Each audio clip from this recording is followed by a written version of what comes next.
And so we started this idea of restoring freedoms. And the idea was to kick off a tour in various cities to try to educate people and get activists such as you folks out here to speak to a crowd. And so hopefully every time we do this we get 10 more people, 20 more people, 30 more people until we start reaching them out so our message is really heard and acted upon. Because like I said, it's enough to speak, but we need action as well. So I'll just hold up this little flyer here. Daryl did a great job putting together. So, thank you, Daryl. And throughout the whole program today, as we have different speakers come, I have a whole list of different quotes from a lot of varying people, actually. And some things in the quotes you may or may not agree with, but it's important to understand that we all have differing opinions, and there are so many different people throughout our history that apply to depending where you come from. Let me explain that a little more before I introduce the next speaker. Your perspective on life is based on where you come from and where you grow up, what your family is like, your environment. I mean, there are a lot of different factors, and we all know this. We've all had, life's kind of like a roller coaster. We've all had positive and negative times throughout our life. And hopefully we remember more of the good, and hopefully we've had more of the good. But I think as, this isn't about politics, but as our politicians or organizations, whether they're lobbyist groups or activist groups, they discuss things from their perspective and they're trying to sell an idea. But they don't always pay attention to the people they're speaking to or representing and getting an understanding of where they're coming from. In other words, there's a reason I'm not wearing a suit or a tie today. Well, one, it's nice and beautiful. It's a sunny summer day. And I just didn't want to. And this shirt means a lot, by the way. Because Thomas Jefferson was right. A little revolution every now and then is a good thing. But the idea is that, and Martin Luther King Jr. said it best, you don't judge me based on what I'm wearing, what color I am, how tall or short I am, and all the characteristics. You judge me by what I really believe in, what I stand for, and the way I act, amongst other things. That's what's really most important. So as our leaders and our politicians discuss things, they come into our neighborhoods and they try to sell us on ideas that aren't necessarily beneficial to us or helping us or really even promoting the general welfare as in the Constitution. So we want to move past that. And we want to get past the divisive nature of politics and activism and lobbyism. And we want to get to unifying our friends and neighbors, our fellow New Jerseyans, or those from other states. And we want to do something positive and educate people on what really makes your life a better experience. Because at the end of the day, you only live once. There's some people may believe you come back a second time, but that's a different debate. But you only get one shot that we can prove. And so you want to make the most out of it. And you want to be a positive influence with those who are around you. You want to be known for doing something at least good, not known as the person who was the mass murderer, the person who was just not liked. And I think that it's interesting. I don't know if any of you ever know someone who lived a very long, 80s, 90s, passed away, and they weren't a person of politics or major influence, but they had an incredible amount of people come to their funeral. And it was just for the simple fact that they were such good people and they had such a positive influence in the most common way that people just came to show respect and appreciation of what their life was. And that, to me, is the greatest accomplishment anyone could ever really have. So we'll come back to more, and I want to introduce our first speaker. Joe Siano is with the New Jersey Libertarian Party. I want to welcome Joe and thank you for taking the time out today.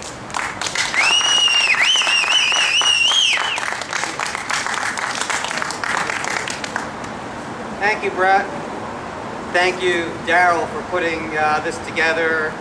He never tires of fighting for liberty and for for freedom, and I thank him for trying to bring that message to the inner city where it's needed most. And as I look at you guys, there's a lot of people here who, I've known their political travels for the last 5-6 years, and it's, a number of the same places, and I'm reminded of Ron Paul, who used the biblical term of the remnant, that small group who remains faithful, through all the trials and all that, and that's the group who's eventually going to bring us through, to bring us to the promised land. And I came here to talk about the future, and what I just want to say is that we have seen the future because the future is here. The future is now, and the future is Detroit. It's Motown. The future is Detroit and San Bernardino, in Monmouth Place, in Stockton, California. It's Jefferson City, Alabama, Harrisburg, Pennsylvania, moving out that way, Central Falls, Rhode Island, Boys County, and all those many other cities, states, and municipalities that are tottering on the verge of bankruptcy. In another time, and on another occasion, Malcolm X observed that the chickens have come home to roost. Well, the chickens are certainly coming home for progressivism, socialism, and corrupt statism. What we are doing is really we're witnessing the fitful death of the welfare and warfare state that has strangled America, Europe, and people worldwide for over a century. We're all aware of the implosion of the European Union and the unpayable debts that Washington, D.C. is racking up. And we know that the sequester was never a serious attempt to curtail spending. It only slows spending growth, a small bit. But what has gotten less press is the cancer within. America is rooting from the floorboards from the ground up. And this is our cities and our states. Detroit was once the shining beacon of American prosperity and industrial might. It made the cars that changed the world and that everyone wanted to drive. It was brought down by a perfect storm of many problems, but its final straw was the inability of it to pay its retirees. And it's that respect that Detroit is like many other American cities. I have some information from the Pew Institute that I'd like to share with you. They've looked into this. They looked at 61 major American cities. And in those cities, 26% of pension liabilities, which is about $99 billion worth, are unfunded. But much worse than that, looking out over time, is that these cities have only 6%, they have made promises to their employees that they will pay their health care for the rest of their life. And only 6% of those health care promises are funded. This means that politicians have made promises to their workers and to their constituents that they would take care of their employees, which they had no ability or intention to fulfill. They had no idea how they were going to do that. And in fact, bringing it closer to our area, Jersey City is fairly well funded on its pensions. They're about 90%. However, Philadelphia is 30% unpaid. New York is pretty good on there. However, if we go to health care, which is going to be a major problem here, Jersey City has 0% of its health care pension obligations funded. New York City has 4% of them funded. Philadelphia has 0% funded. And Chicago, Detroit's neighbor to the west, has 0% funded. So there's trouble looming on the horizon for a lot of cities.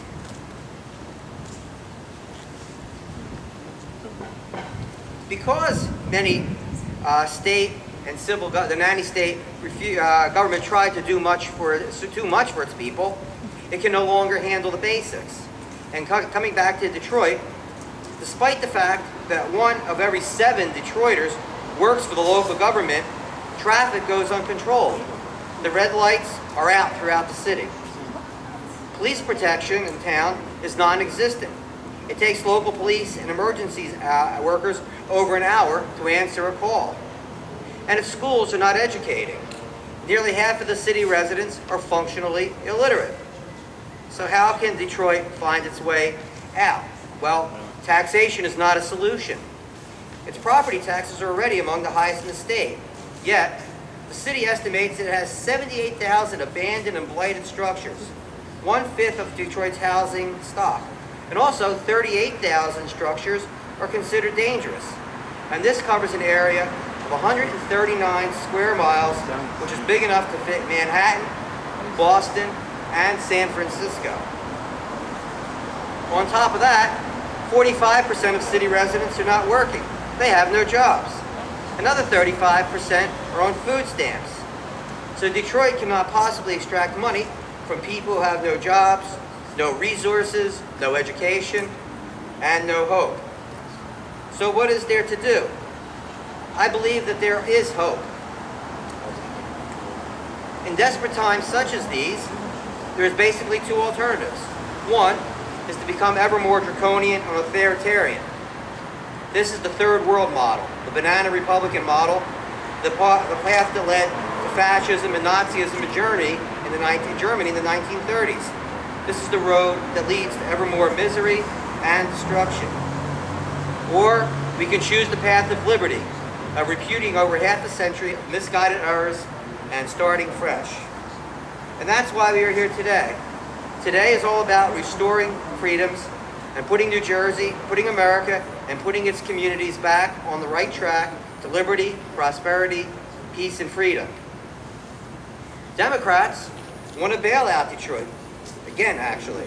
Republicans really have no idea of what to do, so what's new about that? And some libertarians are proposing to turning Detroit into a free city like Hong Kong and to unleash the healing powers of liberty and free enterprise. I think that's a pretty good idea, and if you haven't read about that, I would ask you to go to Mises.org and check that essay out. But what libertarians and constitutional conservatives should agree upon is that Motown should become no Motown. That's right, no more bailouts. The feds have bailed out Chrysler twice, remember Lee Iacocca, and turned GM into government motors. President Obama already called those bailouts Detroit's bailout and claimed that he saved Detroit from bankruptcy. How'd that work out? We also say no more UAW with cushy and inflexible work rules that drove jobs overseas and to right-to-work states. Say no more public employee unions that negotiate fat pension deals that are fiscally impossible to sustain. The math never worked out to begin with. And no more negotiate with politicians whose jobs are bought and paid for by the unions themselves. Call for no more welfare that makes it more attractive to have children that you cannot support and not to work rather than to do the right thing. We're calling for no more job-killing regulations, including minimum wage laws that make it impossible to start and sustain viable private businesses. In Detroit and here in New Jersey, we call for no more punitive property taxes that make home ownership unaffordable for struggling people. Detroit has the highest tax rate in the state, which also explains why it has the highest abandonment rate. Motown was once the shining example of American capitalism. It offered the highest wages to Americans who were willing to work and attracted workers from all over. No Motown is the vision of America's future under socialism, corruption, and crony capitalism. It was what East Germany was and is on the way to becoming North Korea. We're here to say, do not let the Democrats bail out the politicians or the corrupt Republicans shovel money to their corporate friends. It's time to put our foot down and say no more. God bless you and God bless freedom. Thank you.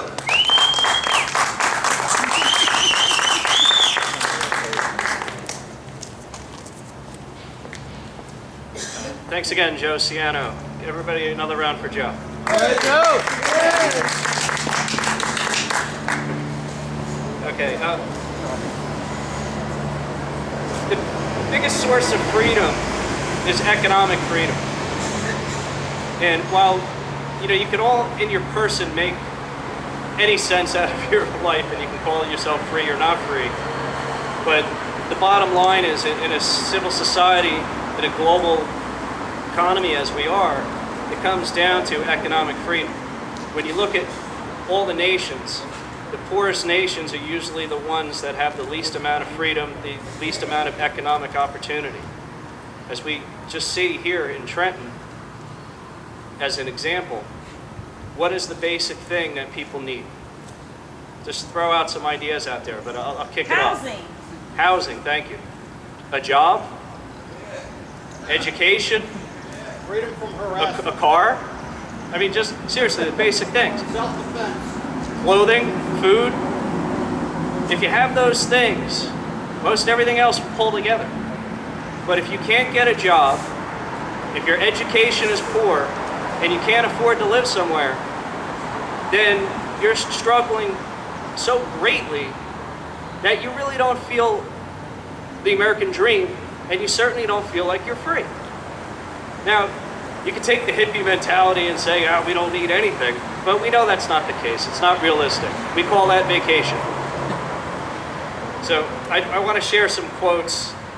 They're really, you know, depending on what topic you're looking at, there's so many great quotes to look at. But here's one. Perfect freedom is as necessary to the health and vigor of commerce as it is to the health and vigor of citizenship. And that is Patrick Henry.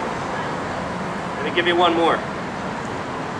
Freedom is nothing but a chance to be better. Albert Camus. Now, just think about that. We all want to improve. We all want to improve our stake in life. But how do you do those things? The gentleman just spoke about Detroit. And this is something that we may have heard, but not all of us have. But we certainly don't think about this. During World War II, unfortunately, we were dragged into a global war on two fronts, but we were attacked by Japan. And at the end of that war, we were faced with an unfortunate decision. I say it's an unfortunate decision because nobody wanted this to happen. But we dropped two bombs, nuclear bombs, on Japan. And then the Japanese finally surrendered. But think about this. Those cities in Japan that we dropped nuclear bombs on are in better shape today than the majority of the cities in the United States of America. The United States economy is roughly 25% of the world's economy. It's about 15, 16 trillion dollars a year.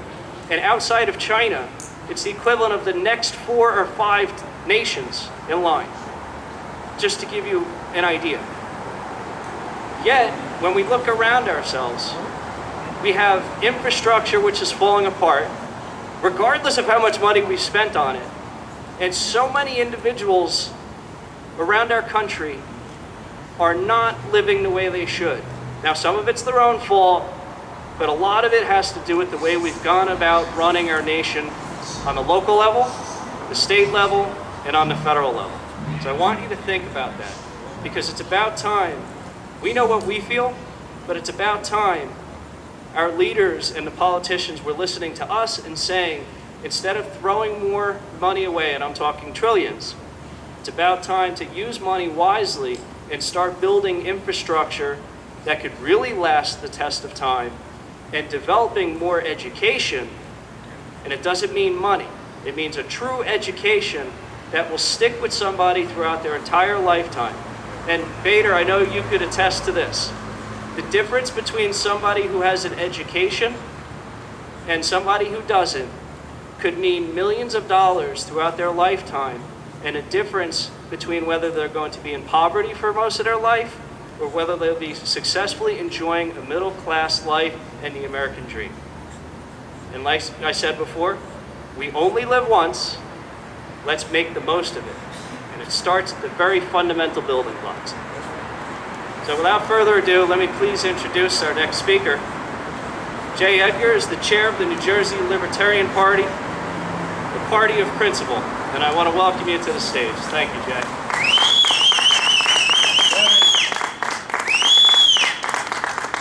Thank you. Speaking of infrastructure, you can tell when you drive around Trenton here, The infrastructure of this city is in horrible shape. The roads are crumbling. The traffic engineering is awful in this town. That's just something I thought of as he was talking about infrastructure, looking around this town. It's not really what I came prepared to speak about. What I'm talking about here is that our freedoms here in the United States have been under attack by both Republican and Democrat administrations. Every administration has found a boogeyman as an excuse to restrict our freedom. The drug war has created a society where every financial transaction you make is reported to the government. There recently a news story where a gentleman was depositing money in small amounts at a time, and they indicted him for money laundering. He may have been guilty of money laundering. What's important about this is that they not only track, they always hear if you deposit more than $1,000 or $10,000, it's less than that. Every financial transaction you make is being reported to the government. Numerous administrations have pushed for endless wars, increased spending, and ever-expanding surveillance states that restricts our civil liberties. The war on terror created a society, but recently came out in the news the details of every phone call you make is reported to the government. This includes who you call, your location at the call, and the location of the callee. It's called metadata. They're reporting everything about every phone call that gets made to the government. The government is incapable of sifting through all this information, yet they still have access to all this information without any warrants.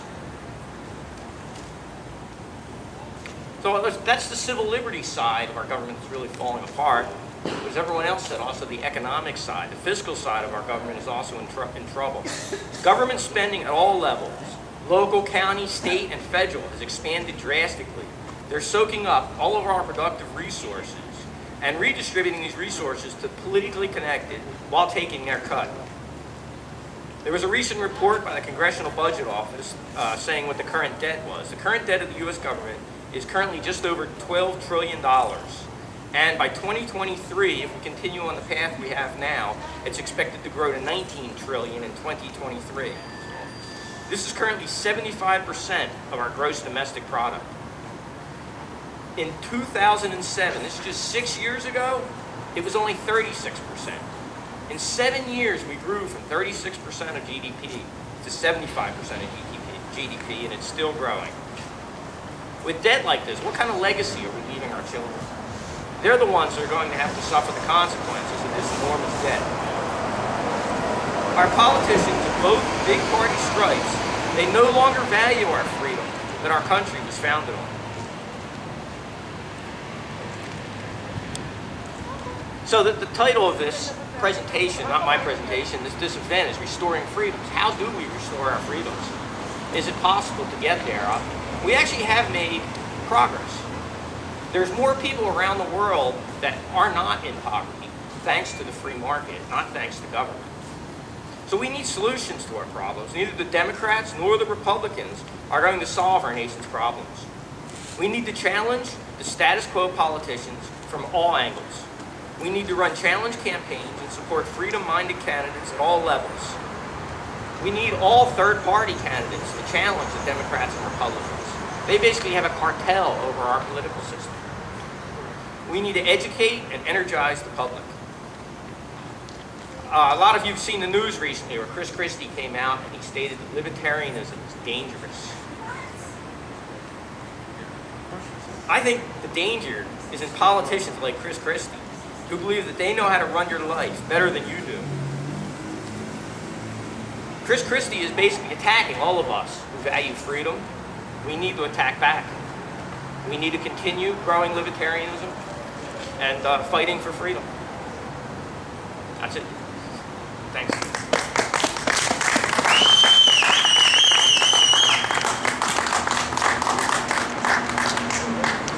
And thank you. One more round of applause for Jay Edgar. Thank you, Jay.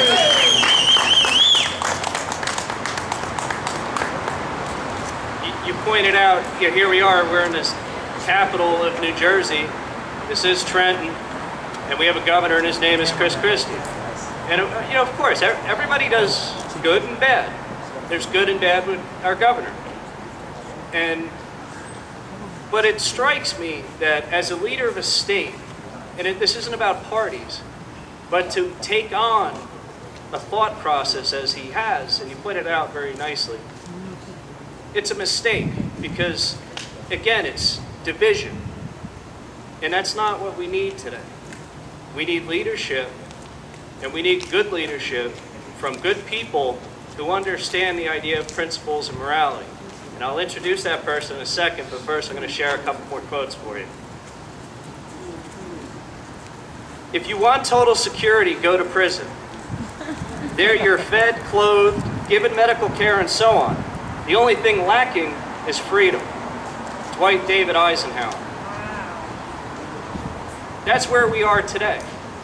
We have too many people who expect the government to provide all these things for them for whatever reason. And it's not just one party, it's many parties. But there's just too many people in this country that think that it's a constitutional right to be given stuff. But it's not. The Constitution is to protect the freedom and idea behind liberty so you can pursue things on yourself. Which is a great segue to our next speaker on individual responsibility.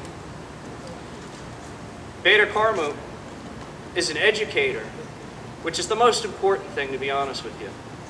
Because the people who educate us at the very young age, pre-kindergarten, kindergarten, are very special, up through college, master's degree, or PhD. But the people who educate us, they take a specific interest in the most essential building block in the individual and the person. And what you gain through a good education is priceless. I know it's expensive, but if used right and if you really take advantage of the opportunity of an education, it is priceless. So I especially thank Bader for being an educator, and I especially thank him for joining us today.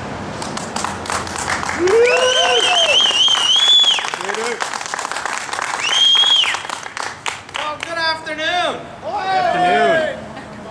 Great to be in Trenton, the state capital. I'd like to thank everyone who helped organize FreedomFest together, and I thank you all for being here today. Whether you're here in person or watching this on YouTube, let me thank you for taking the time out to watch this and to give personal freedom the importance that it rightfully deserves. Ladies and gentlemen, my name is Bader Qarmout, and we are here today to honor a great American who stood up at a time when it was easier to sit down. No one took Dr. King's life. Rather, Dr. King believed enough in you and me, so much so that he willingly gave his life. On April 3rd, 1968, in Memphis, Tennessee, one day before Dr. King was assassinated, he said, "Like anybody, I would like to live a long life, but I'm not concerned about that now. I just want to do God's will." And we all know that he did. It has been said that no man has ever been honored for what he has received, but rather for what he has given. And 50 years ago, Dr. King spoke about a dream, and for that dream, he gave his life. Have we as a nation lived up to our creed that all men are created equal? What have we done with the gift of creation and God's grace? What have we done with the gift of Dr. King's life? I've always admired Dr. King and respected his work and writings because I truly believe the essence of his message was that self-reliance leads to self-respect, and that leads to restoring freedom and liberty. Let us ask, what did Dr. King die for? Dr. King died for equality, but have I realized it? Or have I traded poverty for dependency? Dr. King died seeking jobs, but have I pursued it? Dr. King died for equality in education. Have I made the most of it? Dr. King died for family. Have I abandoned it? Dr. King died for individual responsibility. Have I lived up to it?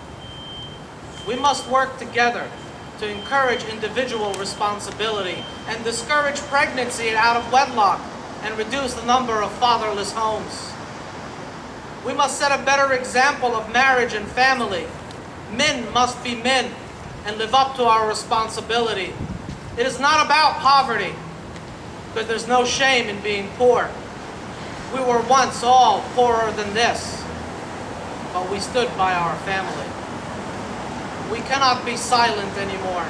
We must protect the sanctity of life. We must, once again, respect our elders and the unborn. We must work together to set a higher degree of importance on education. We must keep our children in school and demand strict discipline at home and at school. We must also have zero tolerance for drugs and crime in our communities. And most importantly, ladies and gentlemen, we must demand from the entertainment industry to stop glorifying drugs and a life of crime. Our children deserve better, and Dr. King died for more than this. We are here today to honor a man who honored us with his life. As I said earlier, I truly believe the essence of Dr. King's work and message is that of self-reliance leads to self-respect, and that leads to freedom. And for the sake of all of God's children, we must work together to bridge the gap that divides us. We need to work towards freedom for all, and in doing so, we need to look towards civil rights leaders, real civil rights leaders, and ignore the civil wrong leaders who profit from dividing us. Yeah. Let's make sure Dr. King's death was not in vain. Let every man and woman ask themselves, what have I done to make my life better? What have I done to make my community and family better? What have I done to make my country better? Is my life worth Dr. King's death? That is the question. Ladies and gentlemen, I am honored to be here. My name is Qarmout, and it's an honor and a privilege to address you, whether you're here in person in Trenton or watching this on YouTube. Thank you so much for the invite. Thank you.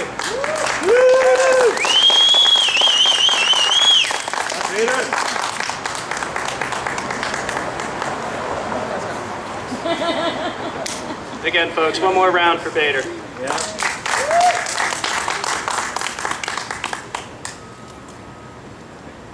Liberty cannot be preserved without general knowledge among the people. John Adams. Knowledge is key. It goes along with education. When you look at the leadership in this country, they only want to give you specific pieces of knowledge so they can get to their agenda. But what we really want, and what the true vision of the United States of America was, knowledge of all kinds, so that individuals could look at it and think for themselves and to decide which path they want to choose and follow, and have discussion. See, generations ago, our founders, and before our founders, not all of them were the most educated people, but in a sense, they were certainly more read and more intelligent than we are today. They had a better use of the English language for certain. But they used to debate. They didn't sit and watch TV and watch stupid shows all day long. But they debated things. In fact, when they wrote or tried to even start the process of drafting the Constitution, they battled back and forth over the simple phrasing of a sentence. And they would vote time after again, and they would put their name on a card, and they would do this as many times as necessary to just get the sentence correct. But we have 1,000-page bills that get passed out of our Congress in Washington where they don't even take the time to read it, let alone vote properly on it. A famous quote by Nancy Pelosi with regards to Obamacare is, well, you'll just have to pass it to find out what's inside of it. I don't care what party you're in, if you think that's responsible government, you're mistaken. Frankly, she should be locked up for making such a statement on such a platform because it's dead wrong and 100% against the very thinking that this nation is. It's mind-boggling. Freedom is not worth having if it does not connote freedom to err. Mahatma Gandhi. Different perspective, but a great individual. I was looking at different statistics. It's fascinating when you look at, economic numbers for those who like numbers and when you could, not go driven crazy by it. But I was looking at the statistics on economic freedom, and there's all different measures. Religion, tax-wise, actual economy, they break it down by GDP, by percentage of tax, and all these different things. So I'm going to ask you a question. Do you believe that the United States of America is the most free nation on this earth, as measured statistically by any of these things? Who thinks it is? I hear crickets. Well, I actually hear the car driving by, but we are number 8. The United States of America, currently the lone superpower, 25% of the Earth's economy, is not the freest nation. We should be. We preach the ideas, but we're not really following along it. And then when you look at other areas, we are way down the list. I mean, there are countries you never even heard of. You couldn't find them on a map if you even looked. So I ask this. We are supposed to be the beacon. We are supposed to be the light. We're talking about freedom. Our politicians talk about freedom. Give me a second to find this quote.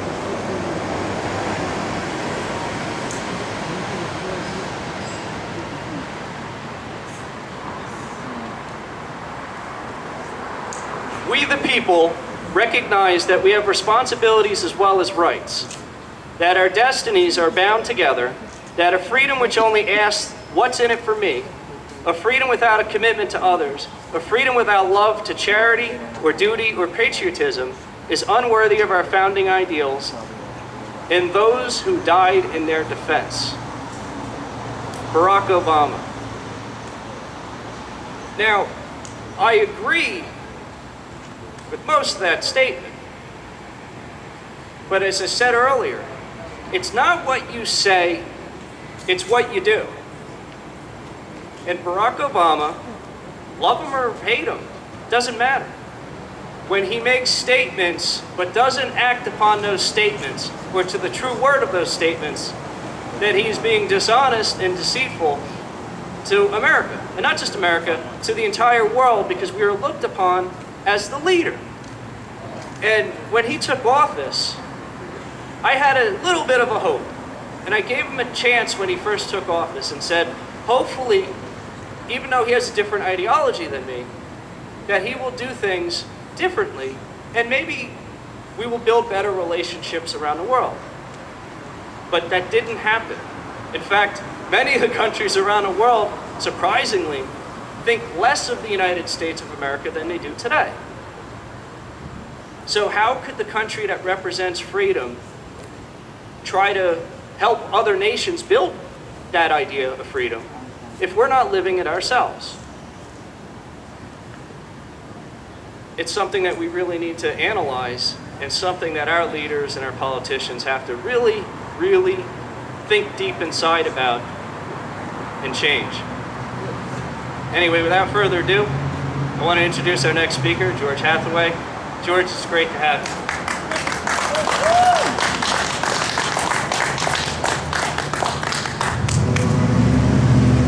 Hey, where'd you get that hat?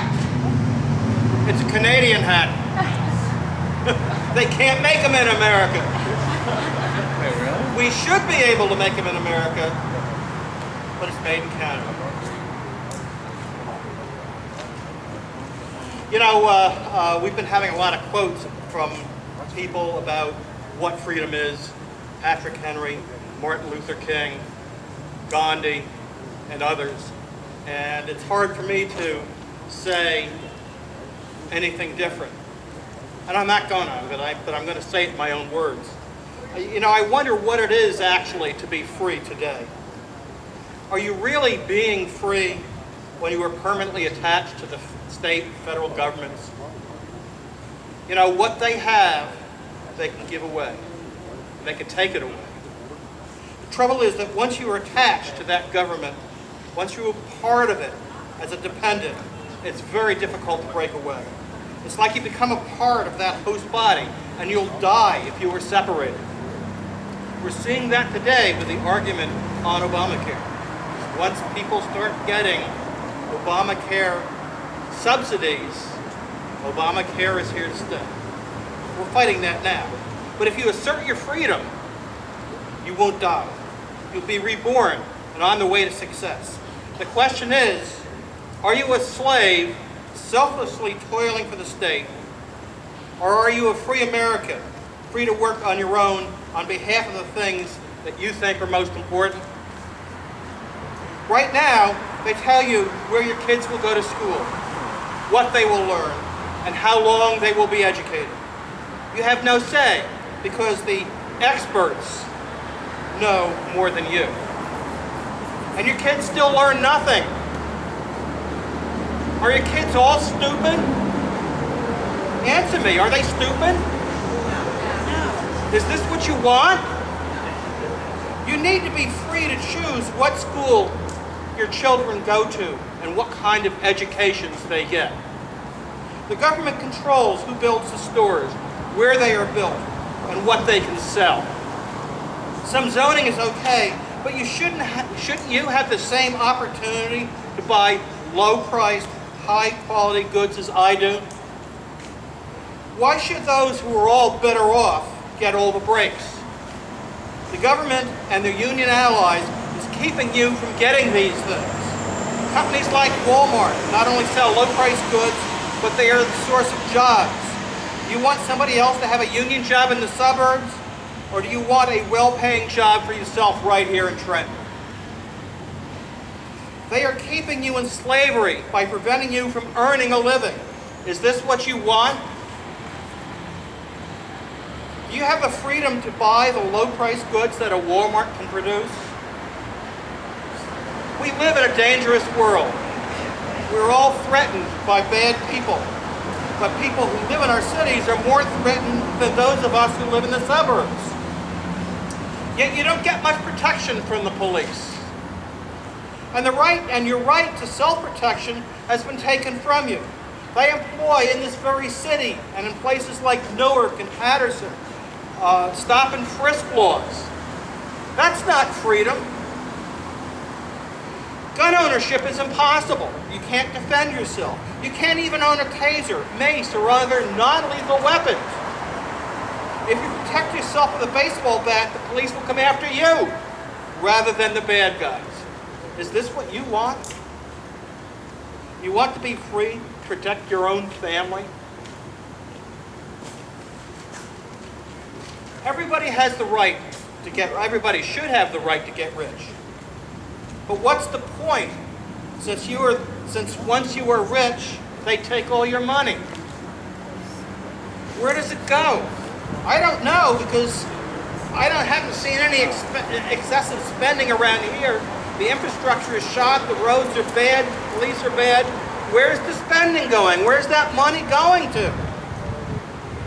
I don't see it. I didn't see any spending the last time I was in Newark or Camden or New Brunswick or Patterson or Jersey City. I didn't see it any place. I want everybody to get rich. But some want to keep you down. They want to control your wealth and redistribute it to special interests. They think social justice means that everyone should be poor. Is this what you want? Do you want the freedom to get rich and keep your own wealth? You know what happens to your kids? They are poorly educated. They have no jobs. They go to jail much more frequently than those in my neighborhood for lesser crimes. You know somebody like this? Is this what you want? Do you want the freedom to demand that your government find effective ways to rehabilitate nonviolent criminals? Right now the government owns us. They try to control everything we do. The feds are already doing things that our ancestors never imagined for them. Our founding fathers thought that we delegated power to the government and not the other way around. They felt that we knew best how to take care of our own business.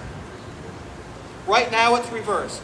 Government at every level, state, local, federal, is taking care of our business rather than yourselves. Is this what you want? You want the freedom to tell the government what to do and not the other way around? They control the fat content of your food. They control salt. They want to tax your soda. They want to control how heavy you are. They want to control how much exercise you get. They want to control the medicines you use, regardless of what your doctor says. Is this what you want? You want the freedom to make your own decisions about your own body? If you save money, they'll take it. There is no Social Security fund that will provide for the next generation. They won't reward you for saving. They don't even allow you to make enough money. It's a Ponzi scheme, and the fraud is soon going to be discovered. Those of us who live to a ripe old age will have to work until you drop. Then Medicare won't be available to take care of you. Is this what you want? Do you want to be free to decide for yourselves how you will save for your old age? There has to be another way. Do you want your young people to become educated in schools or in prison?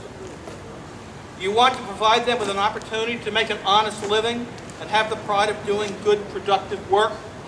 Or do you want to perpetuate the cycle of desperation, ignorance, and prison?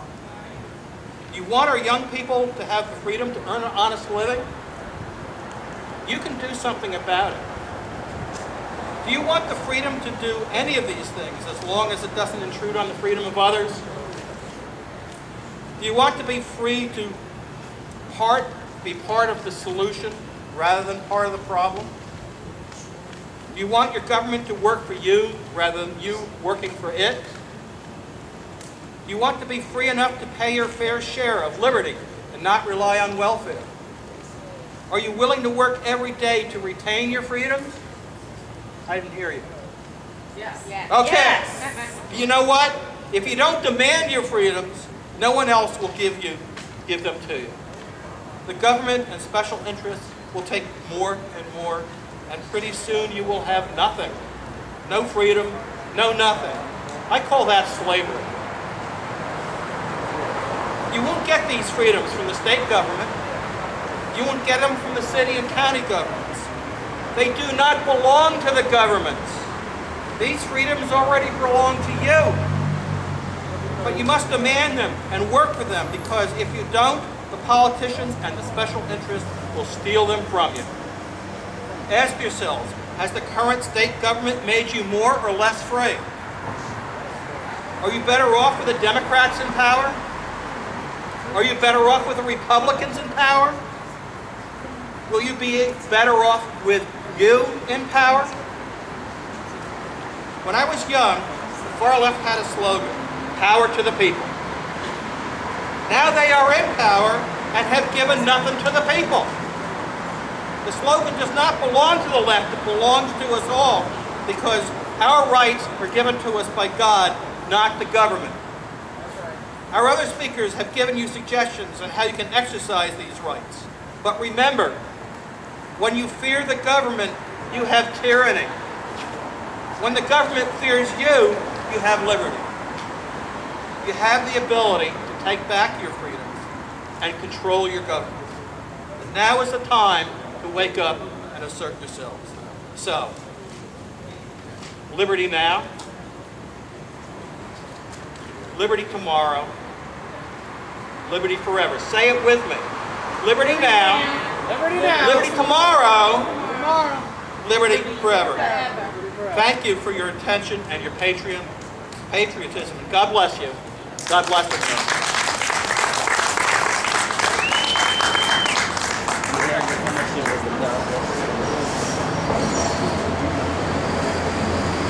Thanks again, George Hathaway. Another round of applause, please.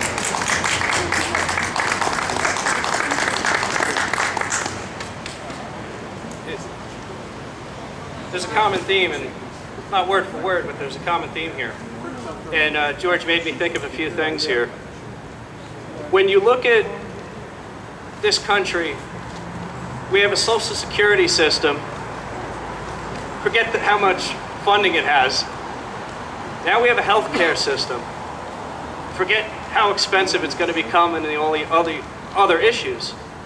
But as Bader said, we're individuals and we should have a responsibility for certain things. But let me share a thought on Social Security real quick. We pay a percentage of the money we earn into a Social Security system. And then our employer, if we work for somebody, matches it. If we're self-employed, we have to match it too. So at the end of the day, we put X dollars into a system, but those dollars are being spent today, and they won't be here tomorrow when we're supposed to have it, and it's really our money. But it's a matter of property rights, really. And the government came up with a scheme to take more from us. But here's the bottom line. Let's just suppose that you put $5,000 a year into Social Security each year. If as an individual, you come out of college or you come out of high school, so you're 18 to 22, or I don't care, you're 30, and you work till you're 70. If you put $5,000 a year into an account that earned the normal rate of return as everybody else is supposed to be supposedly earning, that money would far exceed anything that you'll ever receive from Social Security. I call that thievery, and it's sanctioned by the government. It's wrong, it's just wrong. But now they've done the same thing with healthcare, it's Medicare, I mean, so many different programs that they do this with. And in one other thought, as we're talking about, you know, the libertarian thoughts and freedom and liberty, one of the biggest parts of that, property rights. If you don't pay your property taxes, how long before they take your home from you or your property? They take whatever they want because they write the laws that state we're going to make you pay X amount to do what we want you to have, what we want to be done, and you really don't have any say. We think we do, but we don't. I was listening to Barack Obama, and I'm sorry, I'm going to pick on him a little bit here, but it's really not about that today. But he made the statement that we need to spend more on infrastructure as he's back on the economy tour. But when he first took office, first we had the stimulus under George Bush, but then we had more stimulus. But that stimulus never went away from the budget because as we hit the $4 trillion spending mark, we never came back down to the $3 trillion spending mark when he took office. And this is both a Bush and Obama problem. It's not, I'm not just putting it on one party. This is what we're getting from Washington, D.C. We have permanent stimulus. So I'm asking myself this question. Where's all the money that's supposed to be going towards all the infrastructure and everything's still falling apart, but you're saying you still need more? But I think all of you would agree with me when we say, no, we should be giving them less and taking back more for ourselves, and at the very top should be our individual freedom to choose the way we're going to live our lives. Now, we all agree that we need roads and bridges and things like that, but how many times are they going to pave this road over the next 5 years? And how many times, weeks after it's paved, is it going to be falling apart again when we all say to ourselves, what kind of materials or what kind of quality of construction or what is going on here that everything is constantly falling apart in the United States of America? Because we all joke, oh, you buy something made in China, you throw it out the next week, right? Well, can't we say that about a lot of what goes on here in the United States? Again, it's freedom.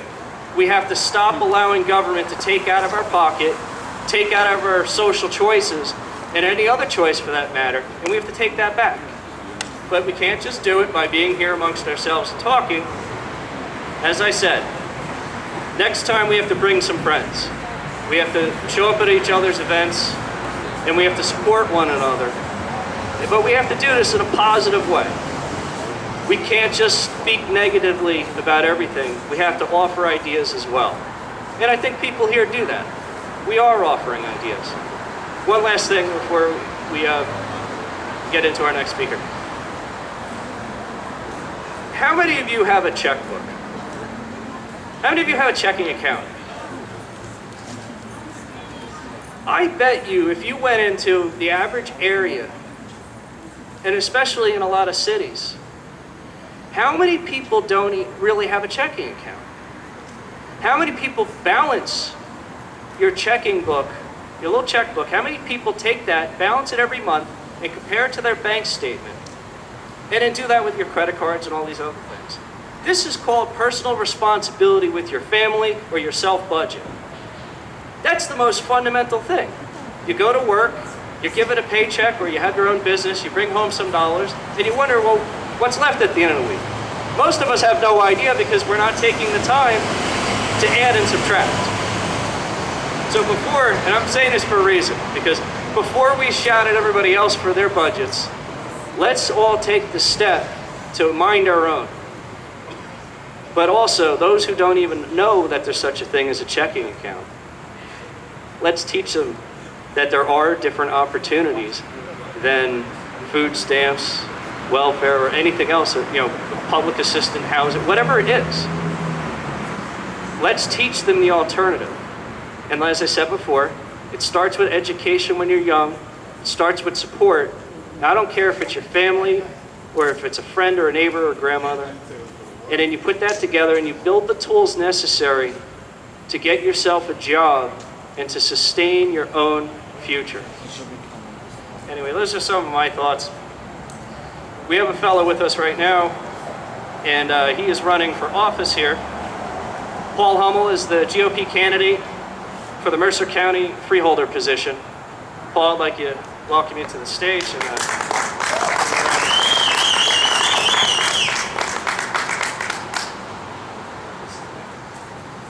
Well, thank you to all the freedom lovers, the liberty people that came out today. I just, I was asked on spot to speak, so I wasn't really prepared. But I would like to say, right now the government, they're overreaching their power. They've been overreaching their power for a long time, and I believe in a smaller government. That's why I actually ran. I ran because I wanted to make a difference, and I was tired of complaining and saying, oh, the government's doing this, they're doing that, they're not helping us out, or they're trying to help us out too much, or they're looking into our personal lives and trying to figure out what's going on there. It doesn't need to happen like that. If we can stand up as a people together, work together, we can make this movement last and grow. Running for freeholder, I was just really upset. I see a lot of free spending. I see a lot of things wrong, and I see the community is falling apart. They're cutting public safety. They're not protecting the people. There's a lot of crime in Trenton. The murders, I mean, the murder rate has skyrocketed this past year, and I just was a little bit upset about it because that's one thing that the government is supposed to do, is actually protect us. Now, I don't know what my solutions are going to be as of yet. I'm still doing my research, and I look for everybody's support. Like I said, I was not really prepared to speak, and I'm very sorry, I'm very short-winded here. But in all reality, we just need to get the government out of our pockets. We need to be able to save more money. We need to be more conservative as a government, and we need to push our elected officials to be more conservative in spending our tax money. I mean, that's pretty much all I had to say. I'm sorry I'm so short. I was just asked about 5 minutes ago to speak, but thank you very much for your support, and keep freedom free.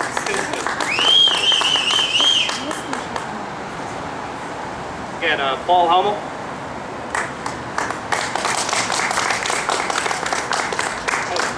I just want to say it's not easy for, as much as we pick on people who represent us in different levels of government, it's still a time commitment, and they still take time away from their businesses and their family and things like that.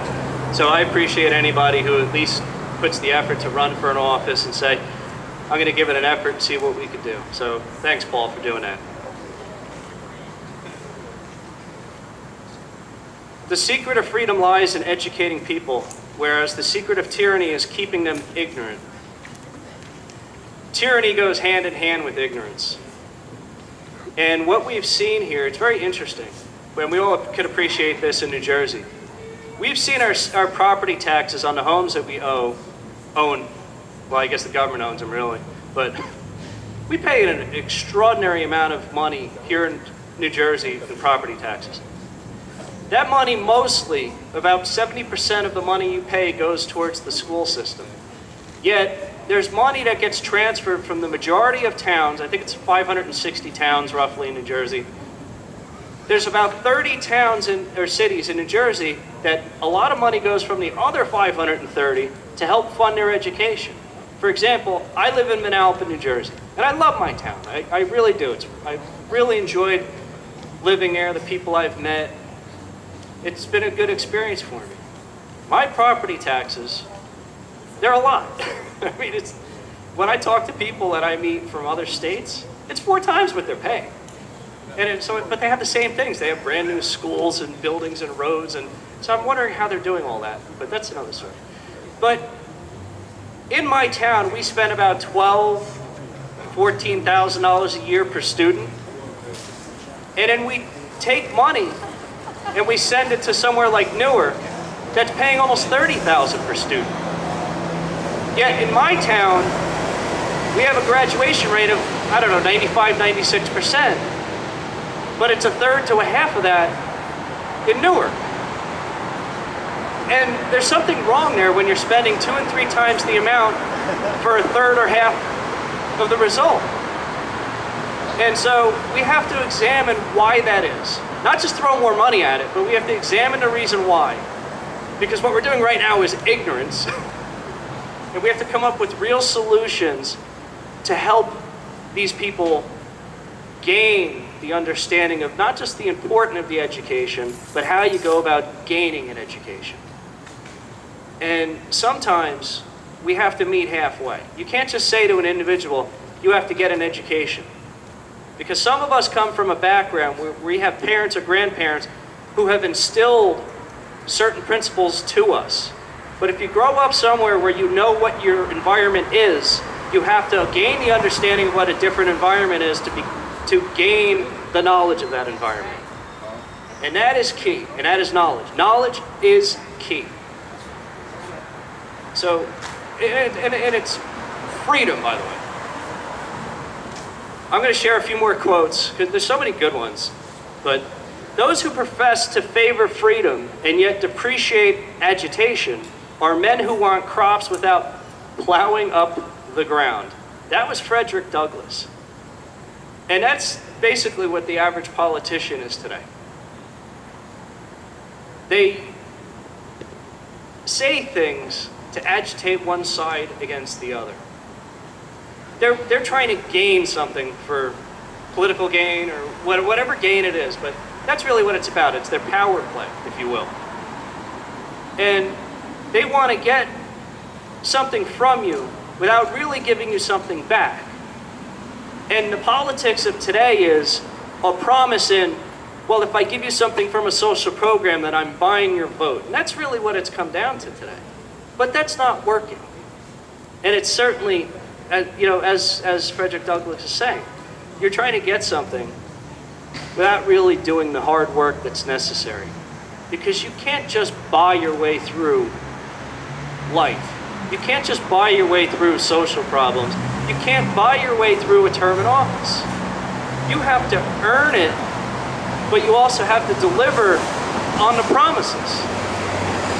And the promise here, if we use Trenton as an example, is the unemployment rate in New Jersey is ridiculous to begin with, but it's higher in Trenton and it's specifically higher in minority areas.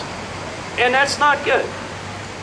Because while we complain about the amount of money being spent in social systems, we have to work together as a community, as fellow New Jerseyans, to come up with ways to provide a future. I don't say we have to give it to them, but it's our responsibility to ensure that we're doing things that really improve the lives of our neighbors. What I mean by that is, if I start a business, I need to start a business based on something worthwhile, a good or service that really benefits people, or I'm not going to be successful in business. And I'll relate this. One of the complaints that we have in government with subsidies is that the free market ideas don't work, and government simply takes taxpayers from tax money from one place and gives it to somebody to sustain something that wouldn't ordinarily be sustainable. And the same thing goes on with just, I can't just be a conservative or a Republican or a Libertarian and say, no more government, no more spending. We're not doing that anyway. And then you're on your own. Because that person doesn't have the tools. But if I say, listen, we're going to work together to ensure that you have good quality teachers in a safe environment where a kid can go get an education, where a teacher can be teaching the class without being harassed or interrupted. In other words, you need some sort of civility in the classroom. You will gain much more than what we have today. And by the way, if a kid can't go home to a safe environment to do his homework, I think it's actually the responsibility of that community to ensure that kids can stay after school and do their homework, supervised, and ensure that we are making real, true progress. And I don't mean progressivism, I mean progress because it's an actual word in our English dictionary.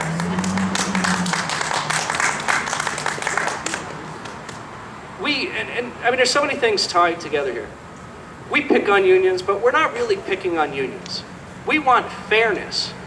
And we don't necessarily like that word because it's used wrong, but there's nothing wrong with labor unions. There's nothing wrong with unions. It's the way they go about their business sometimes.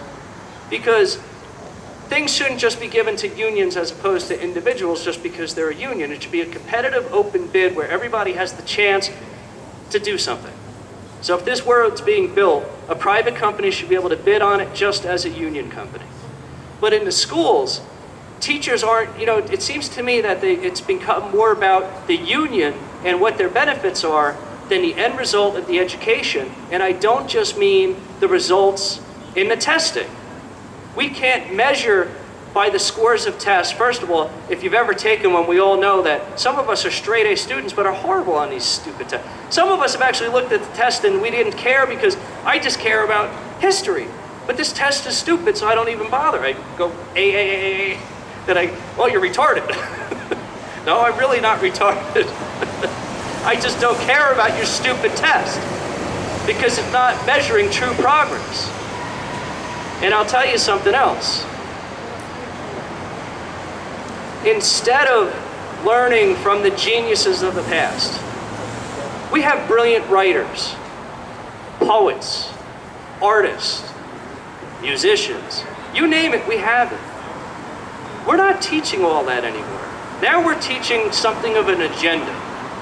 It's more about social teaching than it is about a true education.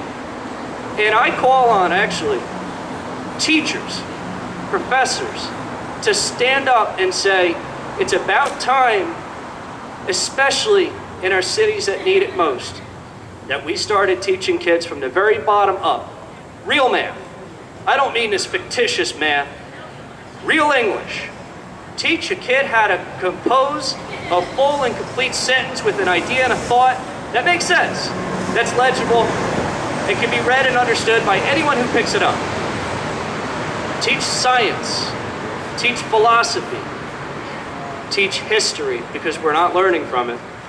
This is what school should be about. It shouldn't be a social experiment. But it is. Now,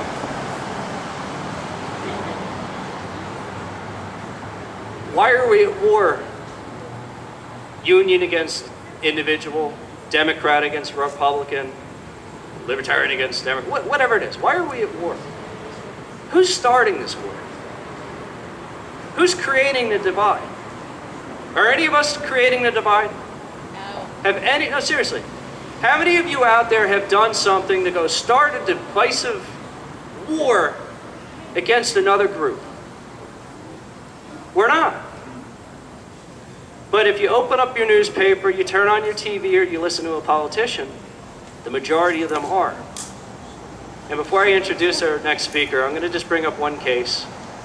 And I'm so sick of this case because I have no idea how it was even news. But the Zimmerman trial. It's a tragedy.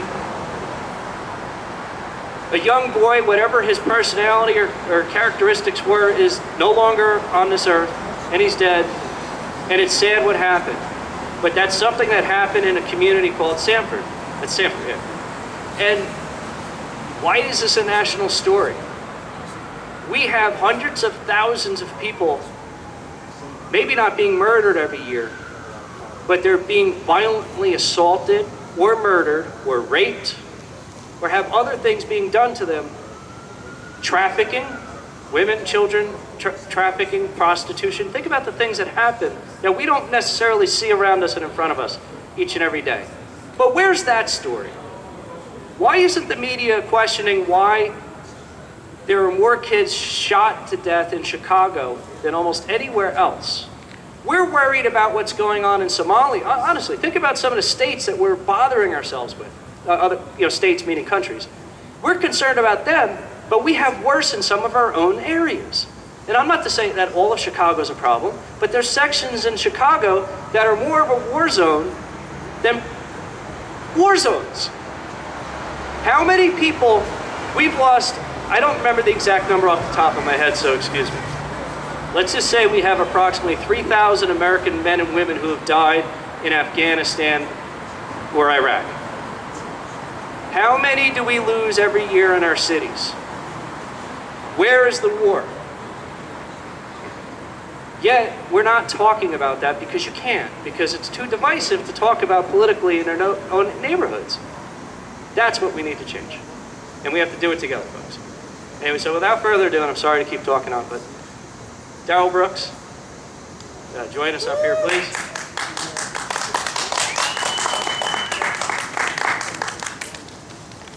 A man who needs no introduction, but he is leading our Restoring Freedoms. And God bless you for your good work, Darrell. Oh, thank you.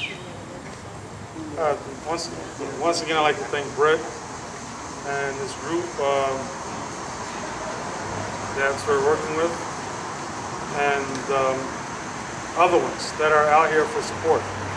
Libertarian Party, Conservative Party, Tea Party, Campaign for Liberty, Ron Paul people.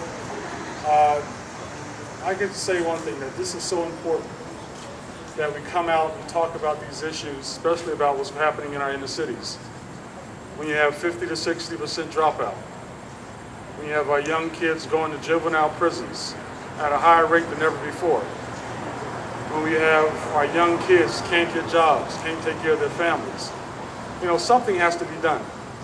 And we have young kids, let's talk about abortions. We have 13-year-olds, 14-year-olds, 15-year-olds having abortions. I mean, something has to be done. When you look at the situation of gay marriage,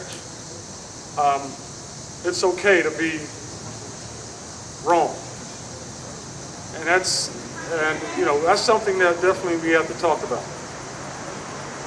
When you see our young kids killing each other at 14, 15, 16-year-olds getting shot. We look at Trenton right now, 27 murderers. Look at Chicago last year, 500 and some murderers. We look at Camden, 171 murders. North, 121 to 125 murders. And that tells you something about the leadership that's in these major cities. And I want to say it's not independent leadership, it's not the Republican leadership, it's not the conservative leadership, it's not the Libertarian leadership. It's the Democratic Party leadership that has continually failed our young inner city kids and families. And something has to be done. And that's why I called people, we emailed a bunch of us, Hathaway, Lujasikov, and other ones, to come out and talk about these issues. You know, there has to be a revolution in our communities. And it's not going to start with the same politicians in our cities. It's going to have to start with people that believe in freedom and liberty. Because right now, the people in the city, they don't understand freedom. They don't understand liberty.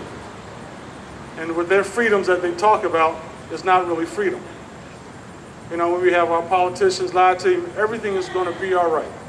Put your trust in me. And when they put their trust in you, they see what? Dropout, failure.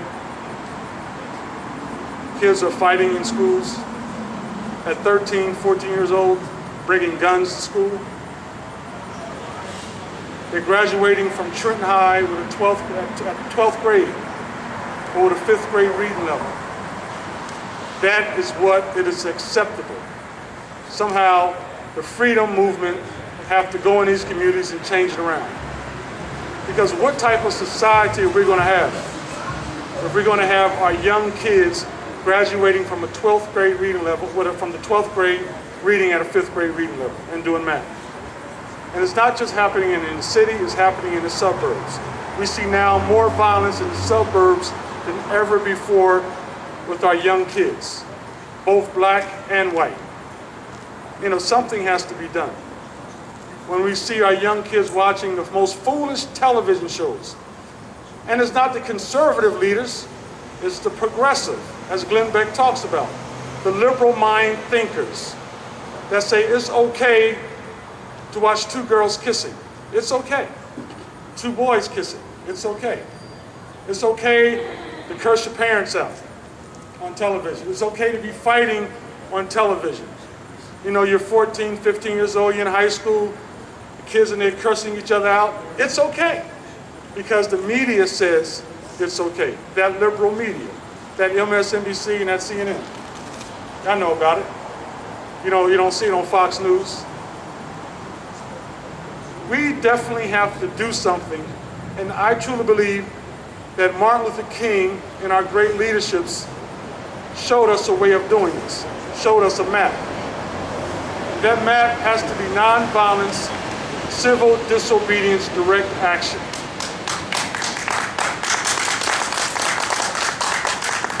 You know, the people are suffering all over our cities and all over the states. They're looking for new leadership. They're tired of the same old leadership. The leadership say, we'll take care of you and everything is going to be all right. That's the problem. Because over the 40 or 50 years, if you look at Trenton, Camden, Newark, Jersey City, Patterson, what do you see? You see complete chaos. You see complete failure. You look at Detroit. You look at Cleveland. You look at all these inner city areas. You look at Washington. Complete failure. You look at Philadelphia. Complete failure of the school systems, of the leadership. So I truly believe that we're going to have to fight. We're going to really have to challenge these situations, these cities. And that's why Martin Luther King talked about, and he was so supportive of, nonviolence, civil disobedience, direct action. We have to go into these inner cities and say, listen, we have a plan, we have a message, we will fight for you. This is our history. And another thing, I want to talk about the IRS. You know, the IRS, what they have done to the Tea Party movement and the freedom movement is sickening.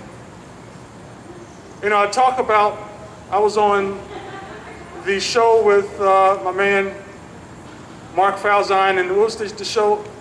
You're on? Youth for Independence Radio. Youth for Independence Radio. And we talked about the IRS. We got to look at the history and some of the things they have done to great Americans. We look at what they did to Joe Louis. Here's a man that donated 2 of his fights, winnings, to the military.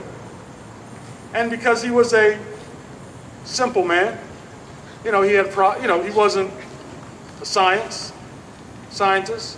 He had problems with his finances. So what did the IRS did?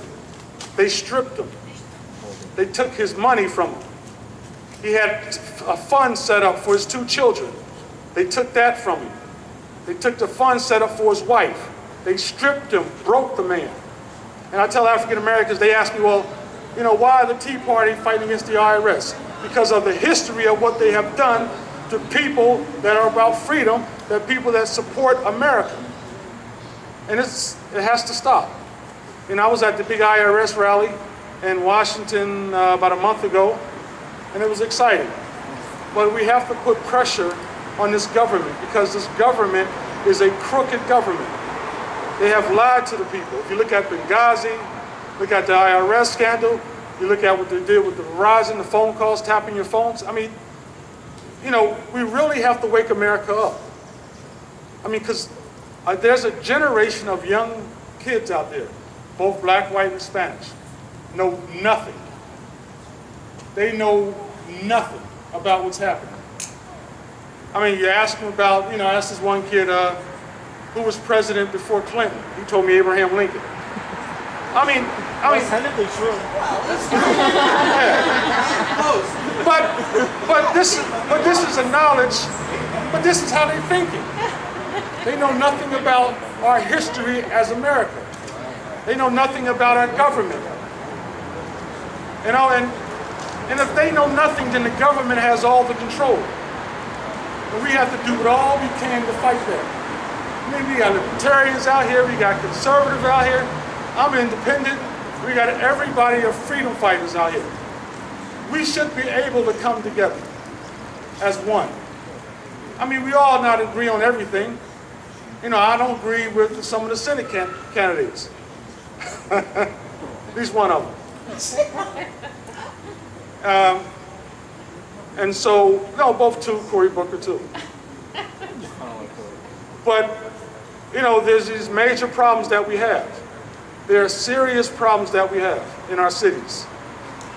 And we need candidates also that know what freedom is all about. Not what they're thinking of freedom is, but with the freedoms that the people stand for. And our Constitution, it doesn't say we the politicians, we the Senate, we the governor. It says what?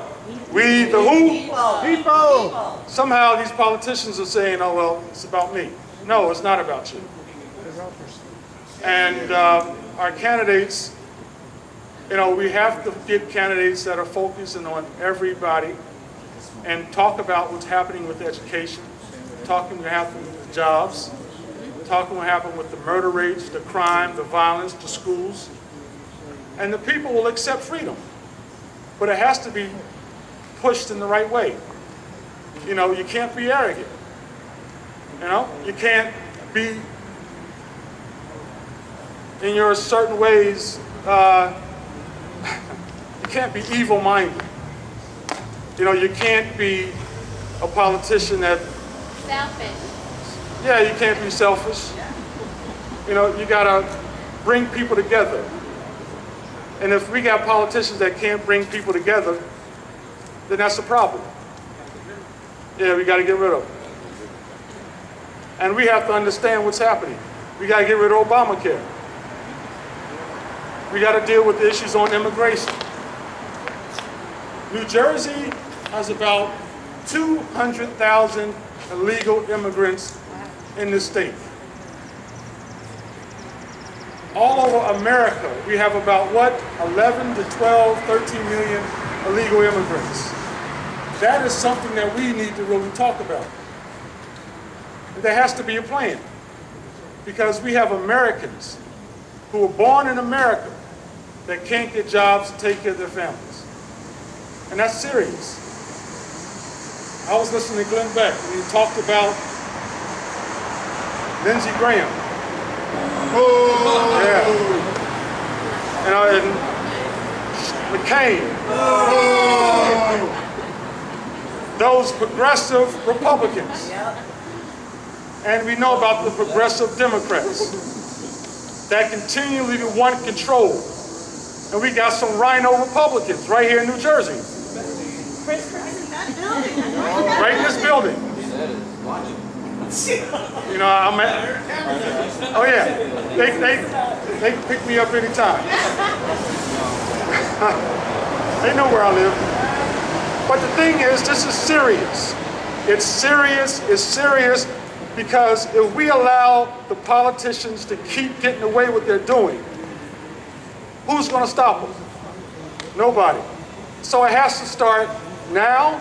It has to start with a new Senate candidate, a new senator, a new governor, a new president, new committee people that actually believe in freedom. And everything is not about them and their money. And that's what the problem is that we have in New Jersey. We have about 50-some thousand people locked up. We have about 5,000 kids locked up. They're not getting rehabilitated. So those 5,000 kids will eventually turn into adults and go right back to prison. I don't hear nothing from the Democrat or Republican side talking about those issues. I don't hear nothing about both parties talking about the violence that are taking place in our schools, not just in the city, but suburbs too. We really have to change our education system. It's terrible. Our kids don't, you know, like I said, you tell them who's the president before Clinton, they'll tell you anything. You know, and they may say Barack Obama. I mean, this is the type of politicians, this is the type our kids are seeing, this is the type of foolishness that we have in our state and around our country. And somehow we have to come together. We have to get the churches, sororities, the politicians to sit down at one table. And if that doesn't happen, then we're going to have a mad chaos country. We're going to have a mad chaos state. We're going to have Detroit all over America. So I just want to thank you all for coming. And we got more speakers. We got Pastor Shannon Wright. I'm so excited to hear her. Where's Zoe? There you go. This, not yet. But here's Brett Rapppaport, who I'd like to thank for the final say in Serpil for help sponsoring this. It's so important. And we're going to take this all across the state. We're going to go into Camden. We're going to go in Newark. We're going to go in Jersey City. We're going to go in Plainfield, because they need to understand what freedom is all about. Not the freedom that the Democratic Party talked about, because the freedom of the Democratic Party is prisons, welfare, sit home, watch slavery. And it's slavery. If you don't understand, you look around the schools, you look around here, it's slavery. And it's time for them to stop. And it's time for us as freedom fighters to say, we're going to take our state back, and we're going to do it now, not tomorrow, but do it now. Thank you.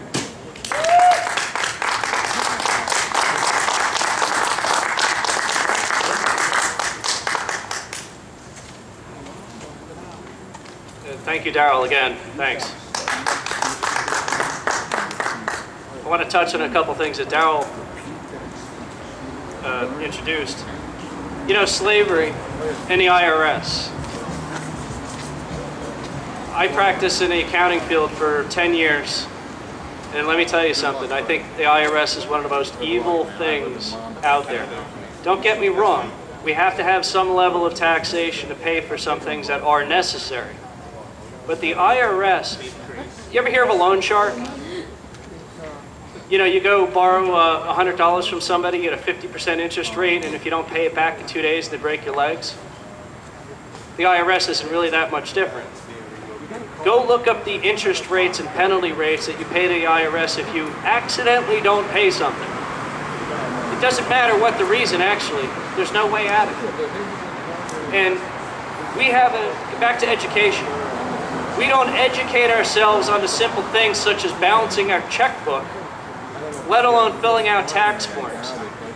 There's not a single person here, including myself, who's prepared many a tax return, who could fully be compliant with our tax system today because there's simply too many laws to follow. Doug Shulman made the statement. He was the head of the IRS, but he's no longer there, thank God, and I guess the rest of them should be removed too. But Doug Shulman oversaw the IRS, and he made the statement, I can no longer prepare my own tax return because I don't know enough about the law.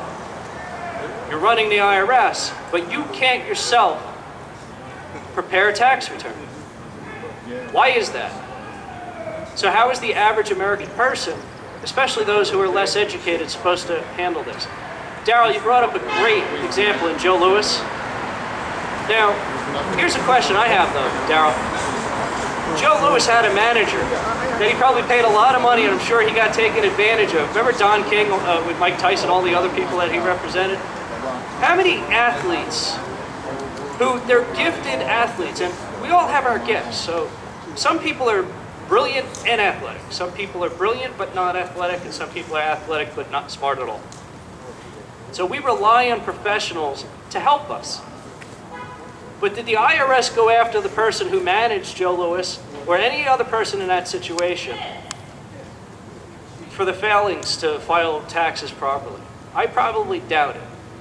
And it's sad that Joe Louis isn't the only one. There's hundreds of thousands, if not millions of Americans who suffer because of our laws. And it's an unintended consequence. And it's sad. And I'll tell you from my experience, I have had, in the past I had a client who she was probably in her 80s at the time, but her husband had passed away long ago, and he always took care of the household finances, which was the norm, decades ago. And so when her husband passed away, she didn't know certain things. And so she filed her tax returns, but there were some things that she missed. She didn't do it on purpose.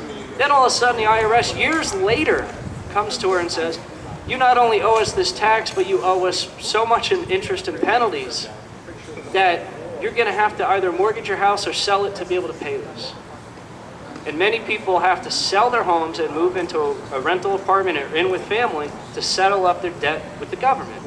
When the truth is, the same system that gives freebies to tens of millions of people should have understanding when it comes to tax situations and removing people from their homes. And they don't. And it happens to everybody. It happens in the black community, the Hispanic community, the white community. It happens to poor. It happens to rich. The IRS sees no difference. They equally dislike us all. 2 more quotes and then I'll introduce our next speaker. Books were my path to personal freedom. I learned to read at age 3 and soon discovered there was a whole world to conquer and went beyond our farm in Mississippi. Oprah Winfrey. Think about how incredibly successful Oprah Winfrey has become. Is it because she was given something or because she earned it as an individual? Right, and I mean, we may not agree on every issue with Oprah, but she's an incredible story.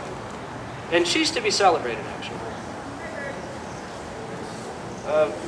Shannon Wright is with us today, so we're going to have her come up and speak.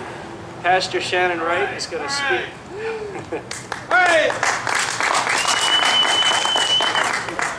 Getting back to the basics. Good afternoon. Good afternoon. No, we're going to try that again. Good afternoon. Good afternoon. Much better, much better. Over the last couple of months, I've had the opportunity to be in a lot of different places at a lot of different events, hear a lot of different speakers, and see a lot of different issues that are going on in different states in our country. I hear a lot of folks, the left wants to blame the right wants to blame the left, nobody wants to take responsibility.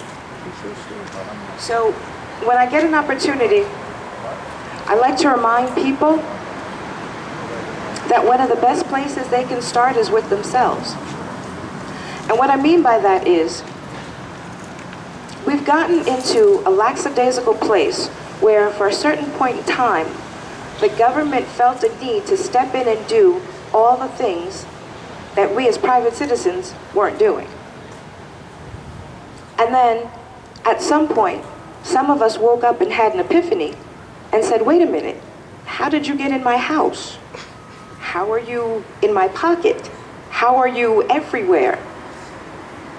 But the problem with that is, those that have woken up need to reach out to their neighbors on the left and the right, smack them in the back of the head and wake them up too. Because if we don't manage to reach all those that are still napping, the issues that we have will not change. Now, for me, this isn't about parties or politics. Myself personally, I was a Democrat, I was an independent, now I'm a Republican, and well, I was a Republican. I really couldn't tell you what I am. But I can tell you what I believe in. And I think that if we stop spending more time on politics and parties, and started spending more time on policies and how they affect people, we'd get a lot farther, a lot faster. Now, when you say back to basics and core values, it really starts in the home. And I'm not saying that the government needs to be in people's homes, but we need to recognize that a lot of the breakdown in society we're seeing is the breakdown in a lot of individuals' homes.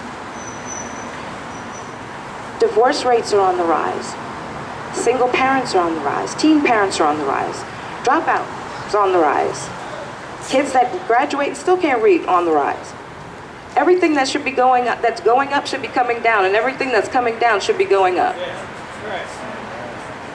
And at a certain point, you have to stop and say 2 things. 1, what the hell is going on? And 2, how can I change it? And I think for those that realize a change is needed, we have to adopt a different strategy. A lot of folks say, and I heard Brett say that, you know, you don't want to buy votes, you don't want to buy your way through office, you have to earn it. I think part of the problem with that philosophy right now, although it is true, and it is one of the principles this country was built on, too many years have gone by with other folks in other parties doing just that. So now people, when you ask them to vote, you don't even have to ask them where they stand on a policy, because they probably couldn't tell you. But if you ask them to vote, if you ask them to come out to a meeting, if you ask them to do community service, they're going to ask you, what's in it for me?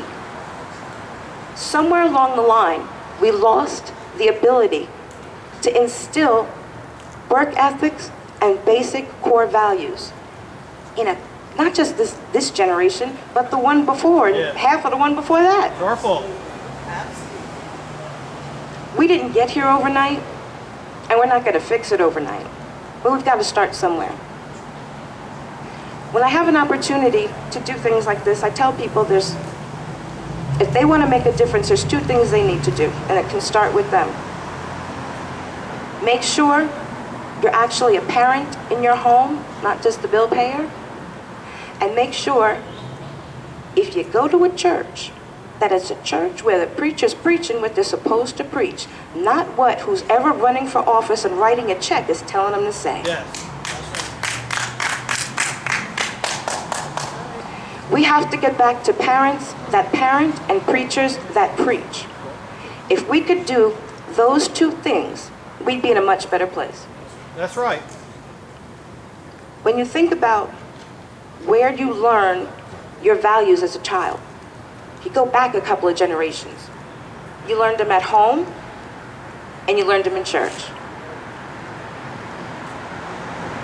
A lot of our kids aren't getting either one of those. So, and that goes a couple generations back. So you've got a generation of folks that didn't get that instilled at home, that don't know to instill something they never had in their own children. So we've got to figure out a way to fix that. So for those of you that are members of a church or a congregation, I encourage you to reach out to your pastors and let them know that church isn't just 11 to 1 on Sunday. It's 7 days a week, 24 hours a day. That's one job you're always on call for. It's not to drive through the hood on the way to the church. It's to drive through, stop, and ask them if they won't come. We have to become more inclusive. Now, getting out of the church part and back into the community part, we still have to become more inclusive. We have to find a way to overcome whatever fears, opinions, or whatever we have to reach a new audience. If we continue to preach to the choir, we will not know when we become tone deaf and say the same thing and will nobody be listening. That's right. We have to go into not just the steps here in Trenton, but into the projects in Trenton, and in Camden, and in Plainfield, and in Elizabeth, and Jersey City, and Patterson, and Newark. That's where we have to go. That's right. Because I believe it was Einstein's definition of insanity. If you keep doing the same thing, and you actually expect something different, wait for it. I'll just leave it at that. We have to do something different if we want to see something different. And we have to individually be that change. Now, I know all of you here today that took your time on this pretty decent day we're having to be here are committed. We have to find others that are and get them to come out and get them to listen and find a way to reach them. Now, a lot of times people say, well, I talk to people, but they don't understand. See, part of what we have is a communication gap. It's not the message, it's the messaging. Here in Trenton, well, let's not take Trenton. Let's look at Chicago, because it's far away, and we'll just look at Chicago. A lot of gun control, but no gun control. If you go into the hood in Chicago on the south side and stand on a corner and talk about the Second Amendment, you're going to find the ammunition from some of those guns. It's going to be inside you when you leave that corner. But If you go into those same communities that have those same issues and you talk about, aren't you tired of being a victim in your community? Aren't you tired of feeling defenseless? Don't you want to feel safe? You get to the same point. Same message, different messaging. You know, when we talk to people about taxes, they hear you, they understand it, but they don't pay attention to it. If you're a parent of a single parent household and you're working 2 jobs, you don't have time for politics. You don't have time for whatever that translates to. But if you break it down for someone and you're talking about taxes and you explain to them what that means in terms of how much more comes out of their pocket, they can hear you. Same message, messaging. We all know our schools are failing. Our schools have become glorified babysitting centers for the younger grades and just dropout centers for the older grades. It wasn't up until a few years ago where I actually heard the phrase dropout centers, and it was for schools that were performing, I believe it was 60% or higher dropout rate. Now, my taxes haven't dropped out 60%, so why are we still paying that same amount and not getting the product or service that we're paying for? So there are certain things where if you translate this to folks, they understand. If you ask a parent, listen, if your brakes don't work and you take your car to the mechanic and the mechanic says it's fixed and he gives you a bill and you pay the bill, you go to the corner, there's a stop sign and you don't stop, you're gonna go back to that mechanic as soon as you stop. I mean, you can't. And they may say, oh, well, you know, it was something else. You need another part. You might give them more money. You might, to get it fixed. But when you get to that same stop sign and you still don't stop, how much more money are you going to continue to throw at that same issue with that same person before you realize, I need to do something different, I need to go somewhere different, I need to just be different?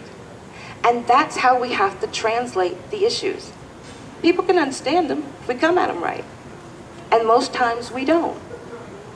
You know, when healthcare reform came out, and people talked about it, they talked about it, called it Obamacare, and they talked about the good, bad, the horrible, and all of those issues. Nobody broke it down to the senior citizens who will be affected by it, or the families that have Medicaid or don't have any insurance, exactly how it's not a benefit for them. People get sound bites and they get little snippets. Raise your hand if you read the 1,200 pages of that piece of legislation. I did too. Now, it's not because I don't have a life. It's actually because if I'm going to talk about it, I have to know about it. So when you've got people that are getting sound bites and snippets from people that haven't read it themselves, it's kind of like when you play the telephone game, when you tell someone and they tell someone and they tell someone, and by the time it gets back around, it's nothing like what it started. That's what we're dealing with, and that's what we're fighting. So we got to stop that. We all know we need education reform. I don't want to send my children to school and have them go through to graduation to only be able to ask, will that be paper or plastic? I also don't want to have to take out a 3rd or 4th mortgage to send them to college, for them to come out and not find a job. That's not how it's supposed to be. There are ways to change it, and we do need new politicians. We do need politicians that understand people. Remember what it's like to be a person first, and a politician second. We don't have enough of that today, and we need to see that change. We need to recruit people to run for office. We need to train them, educate them, and make sure that they understand, and then support them. Running for office is a rather difficult thing, and to ask someone to do it is one thing, but to support them through it is another. And if we want that change in office, we have to find candidates, we have to find people that we can groom and then support through the process. I'm really glad to be here today.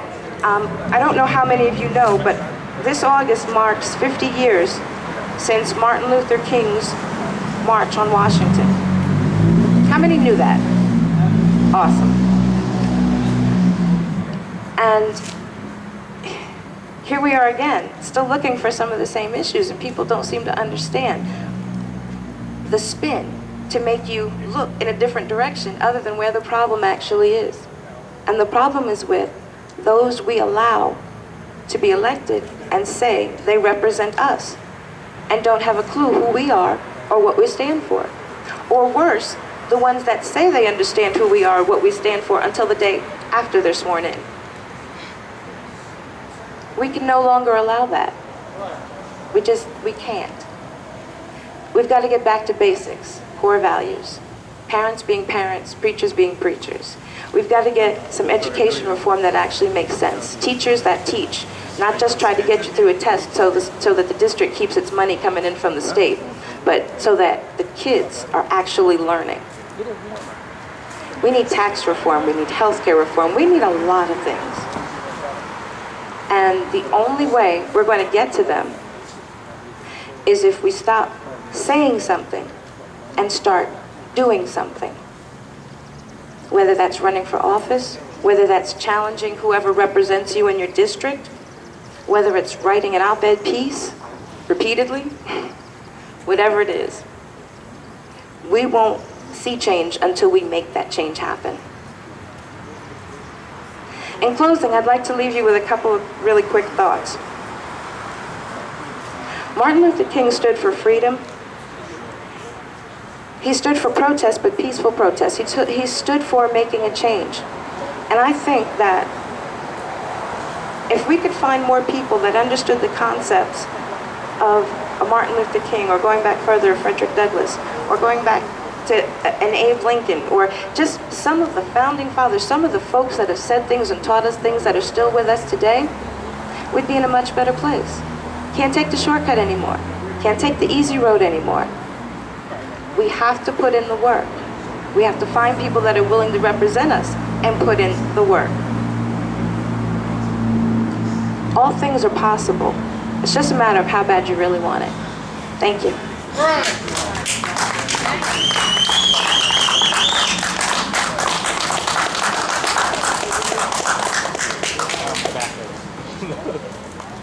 What a great speech.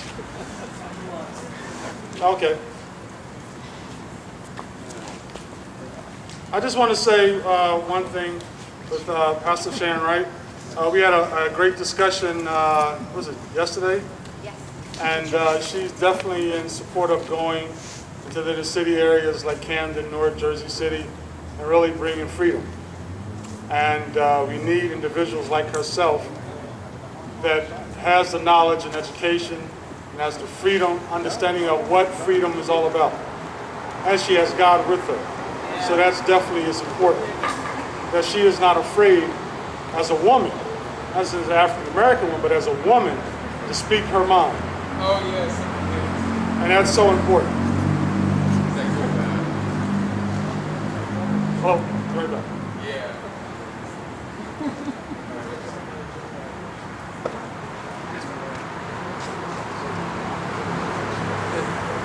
Pastor Shannon Wright, thank you so much for those thoughtful comments. You said a lot of very key things, by the way.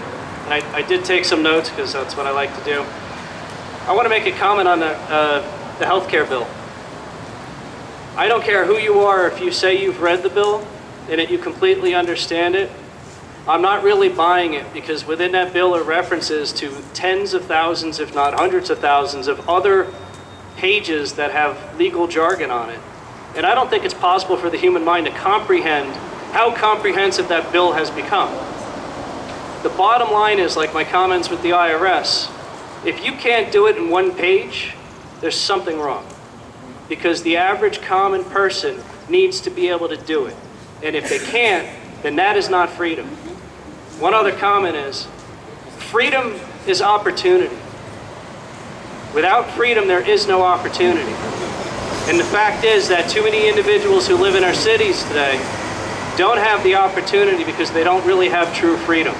Whether it's themselves that are keeping themselves bound, or the local government's keeping them binded, or the fact that opportunity has left their area that is keeping them binded. And those are, of course, the things that Shannon was discussing that we need to change, amongst many other things. So thank you, Shannon. We're going to have Mark Falzon's going to join us real quick. Mark Falzon wears many hats, a lot of different Tea Party groups and activism. Mark. And he wears very comfortable flip-flops, I said. Hi. Look, I'm a well-known Democrat Tea Party activist in New Jersey. So my message here is to Democrats. So if you're just a Tea Party guy, if you're a Republican, and especially if you're one of those Biff country club Republicans, this message is not for you. This is a message for my fellow Democrats. And I have a couple of questions for you. Since when does being a member of the Democratic Party mean you have to be extremist leftist? I'm just curious about that. The Democrat Party is supposed to represent the middle and the lower class. It's funny, I don't see anything in there about Marxism. But I want to make a point to both black and white, urban and suburban residents. And that is, you know, I'm an old New Yorker. So we have a saying, don't just talk the talk, walk the walk. So let's talk about our Dem pals in office. There's an issue on the table that doesn't get enough play. That issue is school choice. So now I'm asking, you have a Democratic office holder in front of you. I care about you. I care about your children. Now let me ask, what's the most valuable thing you have? To me, it's my children. And I'm sure anyone who has children feels the same. So why aren't the Democrats for school choice? And the reason, sad to say, is because they're genuflecting in front of the teachers union donations. So here we have a Democratic Party putting teachers union donations ahead of your children. They don't want school choice. They don't want you. Now, I know, for instance, in Manhattan, they have charter schools up in Manhattan. They'll have 500 openings. They'll have 15,000 applicants. So don't tell me white and black folks in the inner city don't care about their children. They love their children just as much as you do. So now, we have a Democratic Party that isn't for school choice. They don't talk about school choice. They don't want to know about school choice. So the next question I'll ask you, how many other issues are they giving us the same tone? How many other issues are they saying we care, but they're genuflecting and they're worshiping gods of another color? Democrats, you'd better wake up. Please, because this country needs you more than ever. That's all I have to say. Thank you.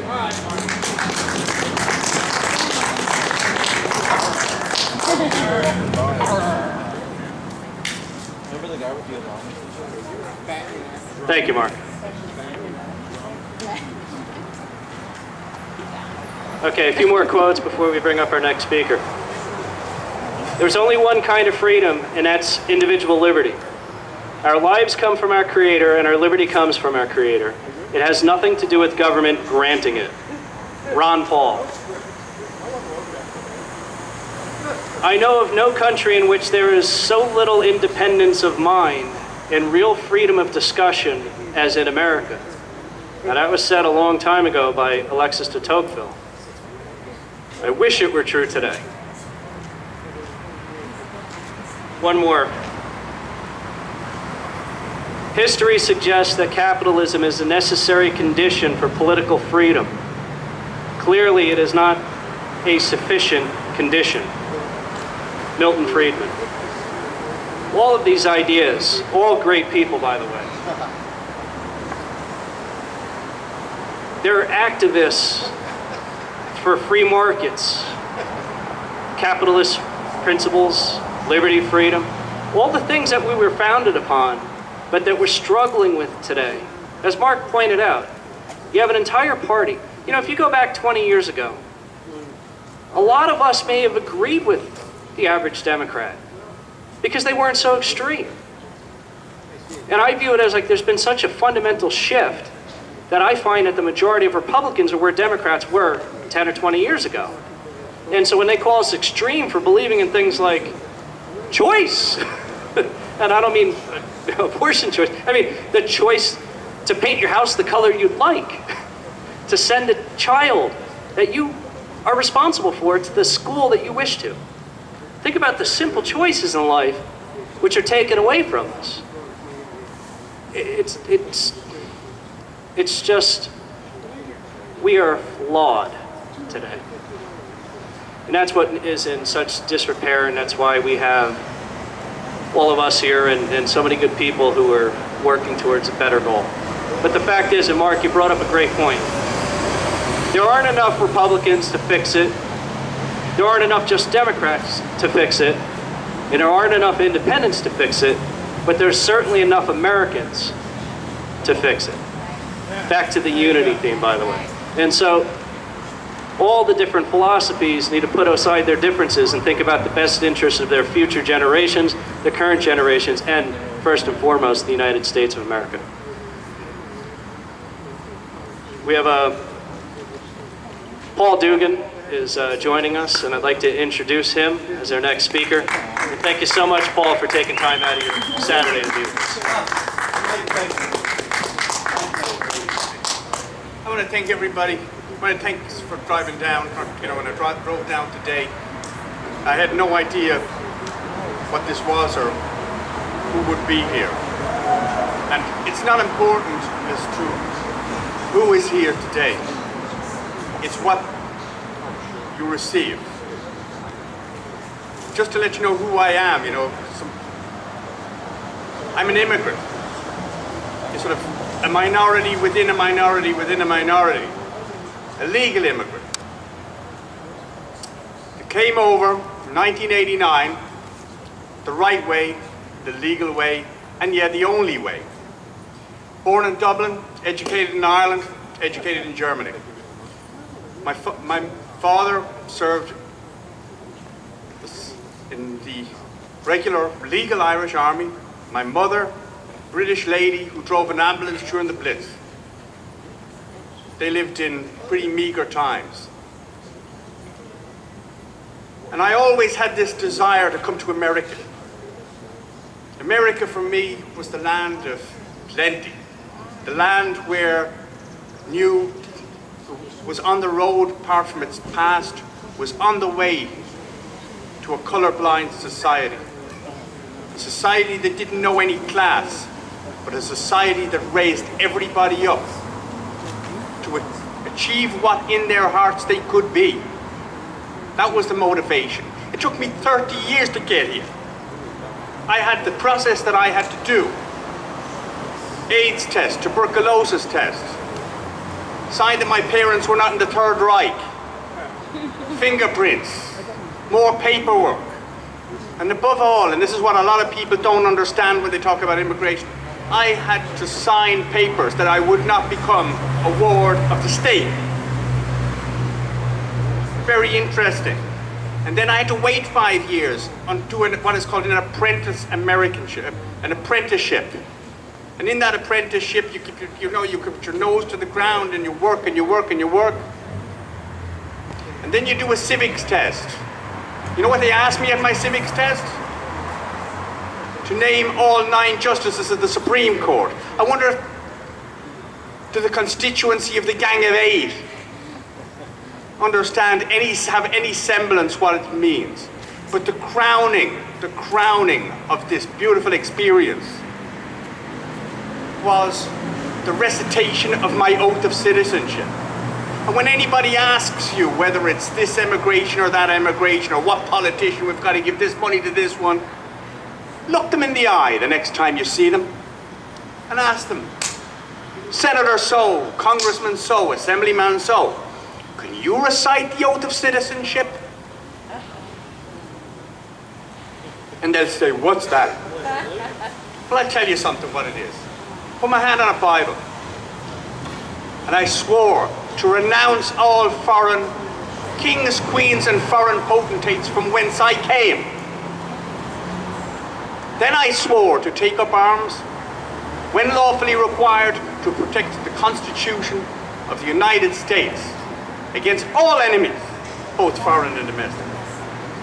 Then I had to swear something else, that I would aid the civil power when called on to do so, and to do works of national importance when called on to do so. See, ladies and gentlemen, citizenship and our freedom is a two-way street. There are great rights, and there are awesome responsibilities. And I always remember, after citing that and getting my citizenship certificate, running down to the county clerk's office and getting that passport so I could go over on my next business trip and say, listen, my ex-fellow Europeans, none of you ever asked me to swear an oath of allegiance like this. And this is the freedom that we have. I came here because America is like a Tiffany lamp. Remember that when the people say there's a war on women or there's a war on this one. We're a Tiffany lamp. We incorporate every class and creed. But what we are bound together by, and make no mistake about it, we are bound together like this beautiful Tiffany lamp with the glue of the Constitution, the Bill of Rights, and, yes, the English language, because that's what it puts together.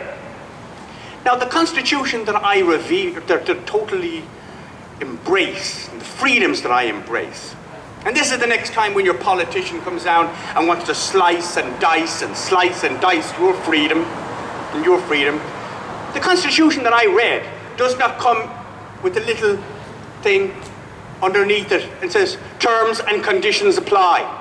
May not apply in some states. And a whole host of, it doesn't come with ifs, ands, or buts. It doesn't. And you've got to look these politicians, and you've got to talk to them. You've got to talk to them like children sometimes and tell them, where is the rider, where is the legalistic rider that comes with these rights that come from our Creator. Yes, I came here for the right to life, liberty, and to pursue the happiness. And also to enjoy the fruits of our labors. And we can enjoy the fruits of our labors by looking after what I call the deserving poor. We have a moral obligation to do that, to deserve. They're our neighbors. It's been done all the time. So that is what I'm trying to impart here today, or some of the more basic things here to do. Now, just on a side note before I go, I've been asked to run in District 37. District 37 is what we call the St. Jude District. And the reason why it's the St. Jude District is that Republicans have treated District 37 with sinister, benign neglect for 60 years. About what I mean by sinister, benign neglect is senators yield senatorial courtesy. And they do deals behind the backs just to keep them in power so that they get their judges and their this and their that. They have never challenged them. Never ever challenged them on philosophy. I used to be the secretary of the Byrne County Republican organization. It's unfortunate that my party seems to have left me because they have gone into the philosophical and ideals business. They've gone in, probably always there, but they have gone more and more into the patronage business. And what I am asking each and every one of you, we're going to have our battles, this battle and that battle and the other battle, but never forget to impart the ideals. The ideals of freedom are not designed for one group or one group only. So I just want to leave you here today with the thought about where these freedoms come from. And that you will always have immigrants like me yearning to be free. Yearning for that liberty that when we grew up in Europe, you had to come from a certain class, you had to go to a certain school. Now the irony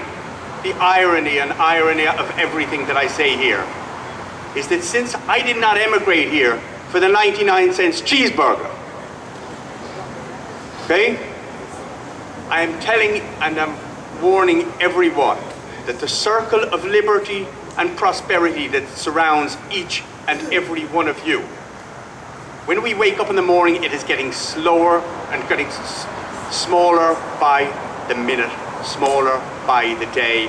And the people in this house, from the executive branch all the way to the judiciary, to the legislative branch, don't grasp this concept. And the last thing that I will say is that I call on each and every one of you. And this, I mean this from the bottom of my heart, to try and restore the state motto that has been so reviled and erased from our state flag. That state motto is liberty and prosperity. Thank you.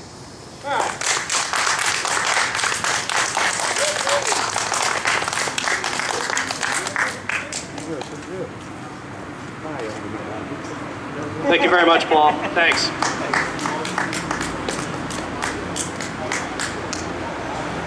Paul brought up a couple of very interesting points as well. I want to remind us of our greatest generation, because they were, and how fast things have changed.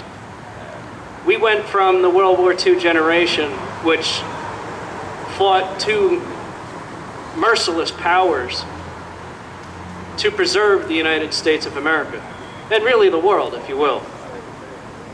It's amazing how, the average Joe who went overseas, they came from farms, cities you've never heard of, towns you've never heard of. It was a different way of life back then. They didn't have TVs and cell phones and video games. But they left their lives to go sacrifice theirs for what we have today. And today it's the opposite. It's, I'm not sacrificing anything unless you give me something.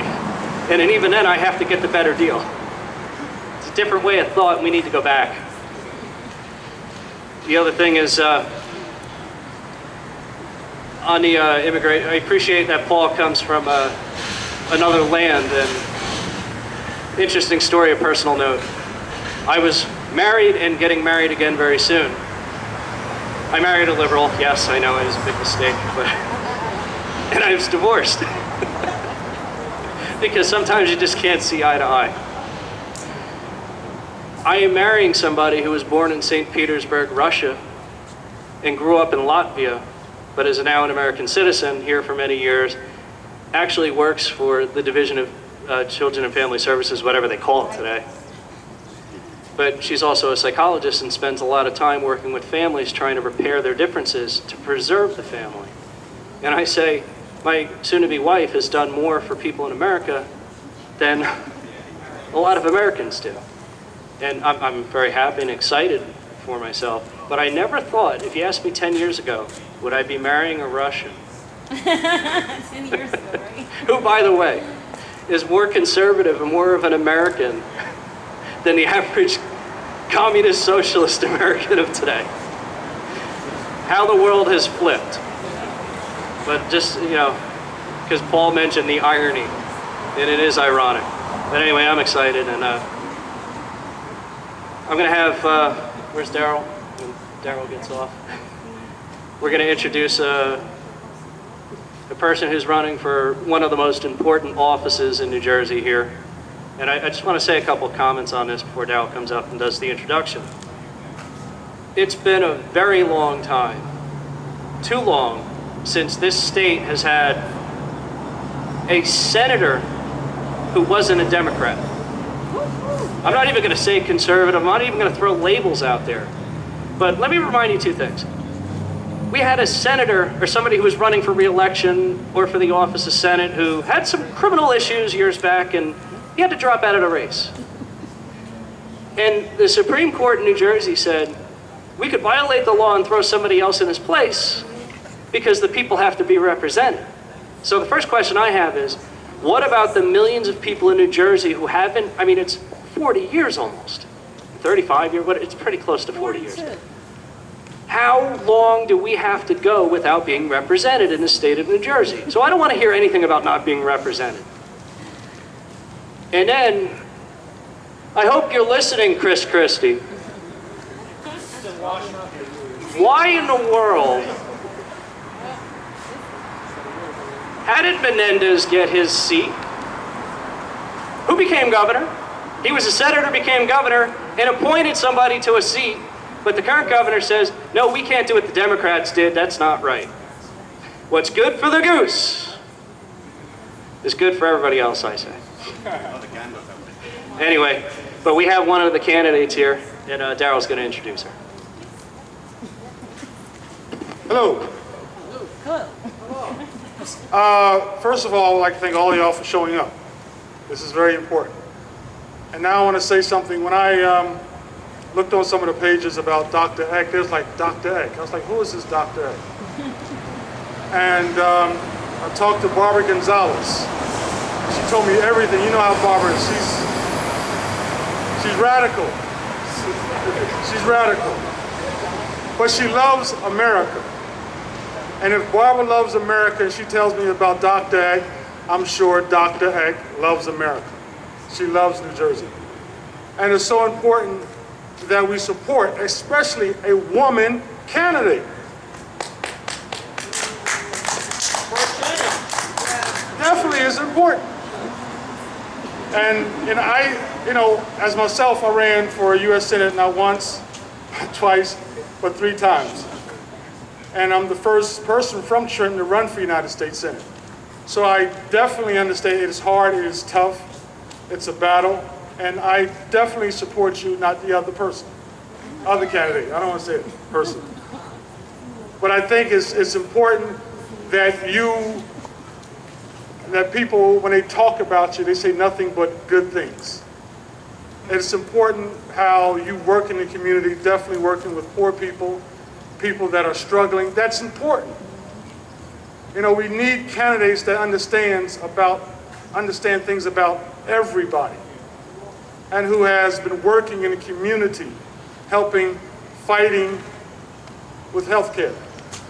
And she's against Obamacare, so I know she's all right. And it's so important that we support her. And it's important, never know, there's a governor's election coming up.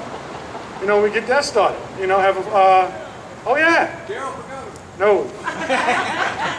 I can't do it no more. But it's important that, the next election coming up also is the Senate election. But that's 2014? 2014. And then there's the governor's election, I guess, 2017? 16. Governor's election. But it's important that especially we get a female governor that understands poor people, working people, and understands freedom and liberty. And so I would like to thank Dr. Eck for showing up. And I called the other candidate, and I told him who I was, there's some issues between me and him. And, when I talk about freedom, you talk about liberty, only candidate you can mention right now for Senate is Dr. Eck. So I'd like to thank you for showing up. And ladies and gentlemen, Dr. Eck.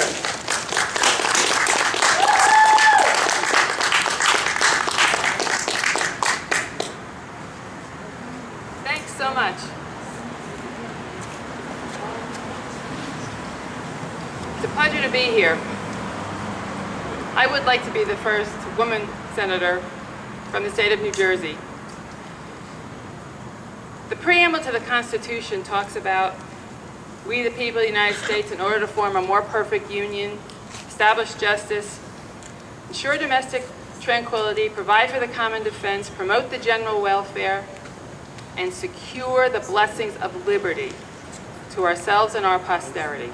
That last phrase has really caught my attention. Because are we doing that right now? No. Has our federal government gone astray? Yes. The Patient Protection and Affordable Care Act, probably the most ridiculously named law I can think of, because if you take every word, they're wrong. And let me quote from a colleague. The federal government will be defining services, setting standards, establishing committees, calling for reports, deciding who gets in, who gets out, what they get, what they don't, even getting into the teaching of medicine, and all the time imposing a federally administered financial budget on our houses of mercy and healing. That was Dr. Edward Annis in 1962. The government was proposing the King-Anderson bill to take care of the poor and the elderly, but he further warned that these two programs, Medicare and Medicaid, would be the forerunner of a different kind of system of medicine for all Americans. The King-Anderson crowd intends to take us all the way down the road to a new system of medicine for everybody. Is that securing the blessings of liberty? No. It is not the job of the federal government to give people personal benefits, to take from one citizen and give to another, even if it sounds kind and compassionate, and even if it starts out well. Bankrupting the citizens and threatening our economy is not securing the blessing of liberty. And the federal government, as there are more and more cost overruns, can only respond by clamping down and taking away more of our liberties.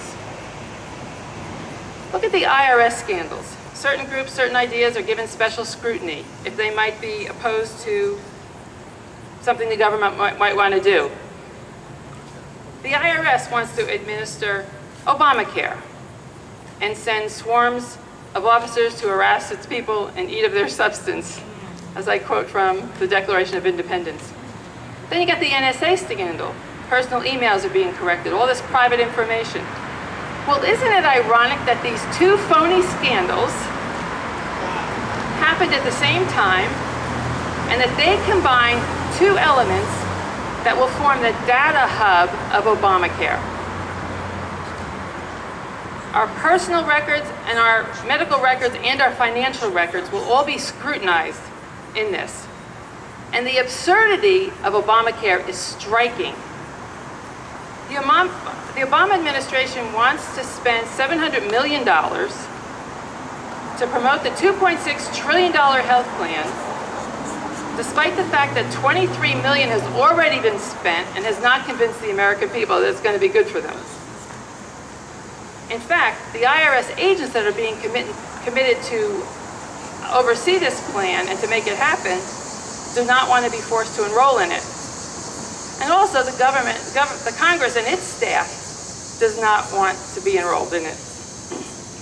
And the administration is going to take 175,000 what they call navigators. We'll each get 20 hours of training so they can help people fill out the forms that are going to have up to 1,000 questions to see who qualifies for subsidies. And there's not going to be enough time to do criminal background checks on these navigators. An important point, since these people are going to have access to the federal data hub, which contains the medical and financial records of us all. And the federal data hub has not been tested or secure, and it's going to be a veritable free-for-all for hackers and thieves. And there's not going to be any verification requirements, so that people who sign up for the subsidies that could lie about their income, and it might cost the taxpayers a whole lot more than we thought. Well, what could possibly go wrong? It's almost laughable to think that they think that this is going to work. And it's time to repeal Obamacare before it's a train wreck for all. And I was listening on the radio, and Larry Kudlow was saying, well, boy, once it gets to a certain point, you're not going to be able to stop it because the people are going to clamor for it because they think that they've got something good. We've got to convince people ahead of time how bad it is. We cannot continue to spend $1.40 for every dollar we take in, and this is just going to make it work. Well, I believe I am the only candidate of the 6 who are running who has any practical solutions to at least one of the giant entitlement programs in America, and that's the Medicaid program, because I've lived the solution. Currently, a full $13 billion is spent on Medicaid in New Jersey. It's a third of our budget. And it only pays doctors enough to file the claims. So at the end of the day, the doctor's not getting paid. So when my husband and I, he's also a physician, when we finished our training, we started a medical practice in Piscataway, learned early on we couldn't afford to enroll in Medicaid, but we did not want to abandon the poor. So we were able to start a non-government free clinic, the Zarephath Health Center, 10 years ago. Volunteer doctors and nurses have logged in 30,000 visits in that time. We see 300 and 400 patients per month. We're only open 12 hours a week. We're extremely efficient. And can you imagine how many we could see if we were open 80 hours a week? Well, we get to know these people. We hear their stories. We care about them. They don't have to fill out long forms to qualify to be there. Just tell us your story and we'll help you. We don't provide insurance, but what we do provide is medical care when they need medical care, and medicine when they can't afford medicine. And the people are very grateful for the help we provide. You see, I'm not a community organizer. I'm a community caregiver, and I can show a better way to care for the poor.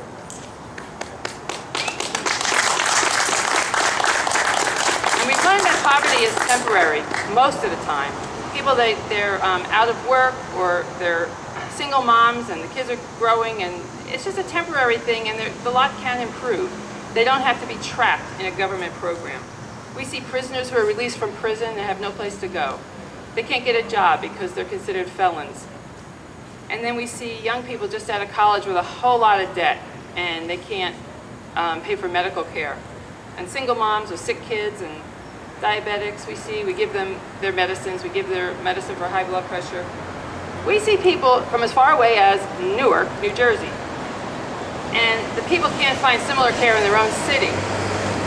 And while the mayor of Newark is busy making speeches and making $1.3 million giving his speeches, free people cannot remain free and be forced to pay for a bloated government that wastes their money. My husband and I have raised 5 children in New Jersey, and we see that they have a harder time than we did growing up because life has gotten harder. We're not handing them a more prosperous America. We're overtaxed, we're overregulated, and I believe I have a real solution. It could change the way we practice medicine, and it could relieve the taxpayers of the huge burden, and it would be better for patients and physicians. Now, how could I argue with that? And so we have a law that's been introduced, bipartisan support here in New Jersey, that would do just that. Have doctors willing to provide care 4 hours a week in a non-government free clinic, and then have the state simply protect us from medical malpractice in our private practices instead of trying to pay us. If the state would do that, everyone would win. The patients are so grateful that minorities and Hispanics have signed up to vote for the first time in their lives because they see hope when they found out that I was running. Now, talk about a good way to improve race relations. We need more liberty, less government, smarter tax system, more prosperity. People need hope.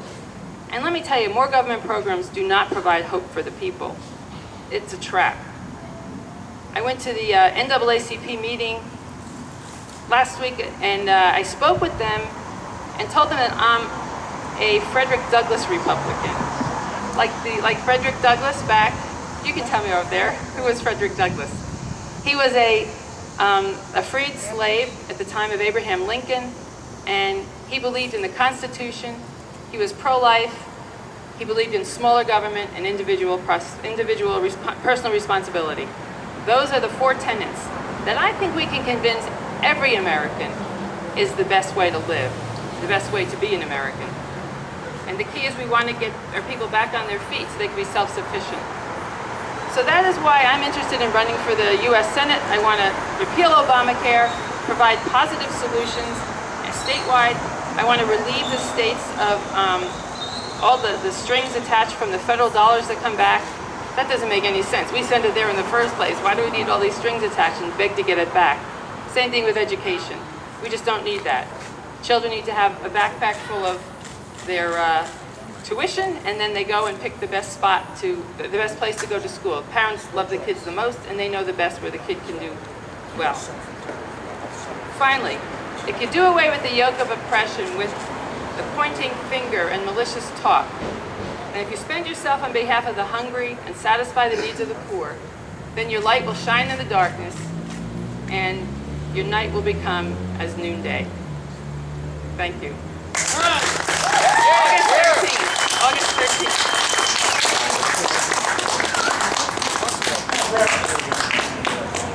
And Lonigan says she was a one-issue candidate. Isn't that something? Isn't that something? I said, she should be our next United States Senator. We have to do it all we can. We have to support her. I was an independent, and when Barbara told me about her, I switched and joined the Republican campaign. Yeah, so you will get my vote. Tuesday, right? Tuesday, you will get my vote. Then I'll switch it back over to independent.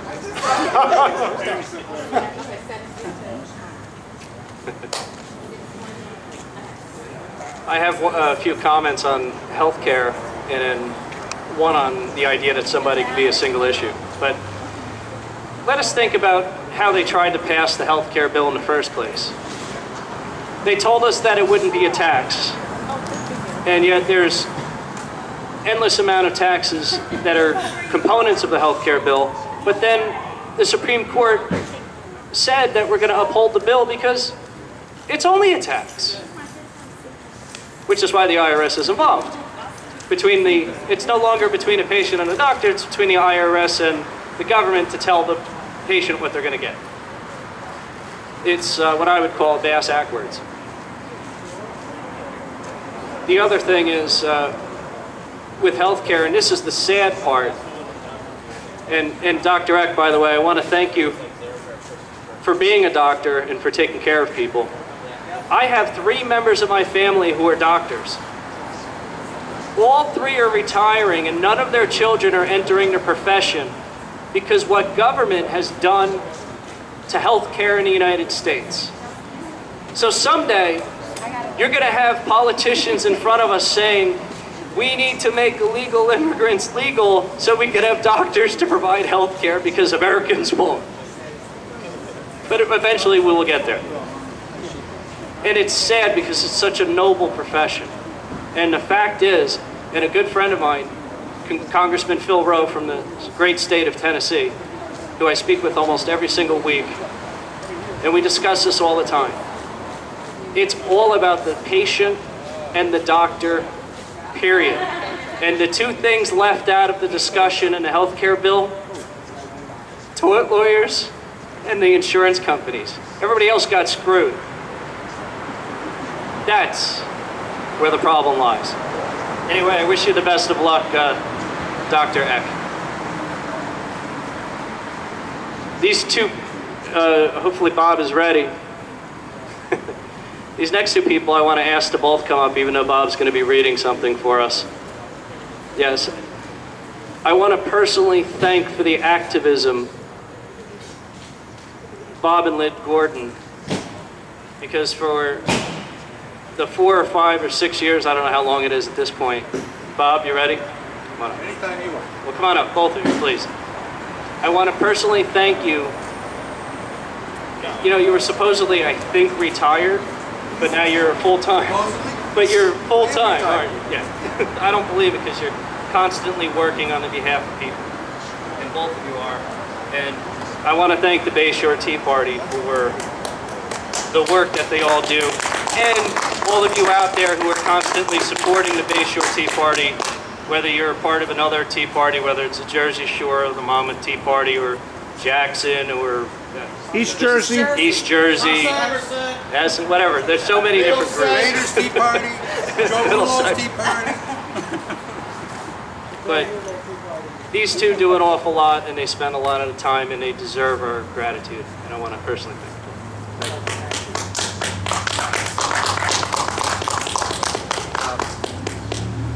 I am a co-founder of the BayShore Tea Party. Big deal. Forgive me, I'm going to read you an article that was sent to me by one of our members last night. I think it says a lot about the country we live in today. It was written by a college professor of English at Providence College. His name is Anthony Esselin. Through the Witherspoon Institute, which is associated with Princeton here in New Jersey. The title of the article is The Least of These, and it's small print, so please bear with me.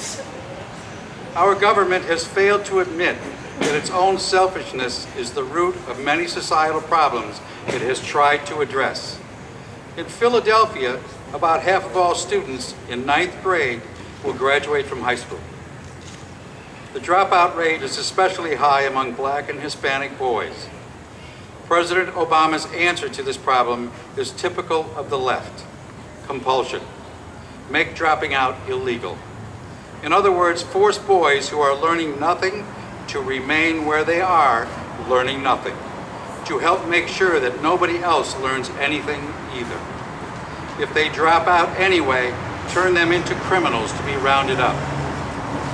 All this would cost a great deal of money, which Philadelphia does not have. And even if you could compel the boy, seething with resentment and contempt, to occupy a desk rather than a motorcycle, to occupy a desk in a dreary schoolroom, you cannot compel him to learn. To try is a distant technological response to a human problem. It is a way to pretend to generosity while keeping those who suffer from your heedlessness far from your sight and smell. Philadelphia has been engaging in a years-long lawsuit at great expense to force the Boy Scouts from their headquarters, which they occupy rent-free. Why no rent? Well, back in 1929, the year of the stock market collapse, the City Fathers invited the Boy Scouts to occupy land on the Benjamin Franklin Parkway. Back then, the City Fathers actually cared for the well-being of boys. So the Scouts agreed. They built the building themselves. They then graciously turned ownership over to the city with the understanding that they might use the building without paying rent. They, not the city, have assumed all the costs of maintenance ever since. It has not cost the city a penny. The Boy Scouts, in other words, did the city a tremendous favor and are now rewarded for it with contempt. Why the animus against the Boy Scouts? Because Copernicus was wrong. The world does not revolve around the sun. The world revolves around the predilections of upper and middle class feminists and their satellites. The Boy Scouts retain the common sense notion that it is not wise to bring boys into close quarters with men who are sexually attracted to boys, regardless of whether they act on those attractions. They retain the common sense notion that if it were widely known that such men were scoutmasters, the boys would check out. They retain the common sense notion that boys need fathers who will teach them to be good men, ready to be fathers of their own families. But the Philadelphia City Council does not care about such things because when called upon to choose between their sexual antinomianism, don't hold me to that one, and the welfare of boys, many of whom only a group like the Boy Scouts can save from gangs, they will choose their preferred form of lawlessness every time, without regard for the common good. This shouldn't surprise anyone, because for the last 50 years, even before Lyndon Johnson's disastrous war on poverty, technocratic managers mainly, but not exclusively on the left, have been building a system of mutual parasitism funded by taxes.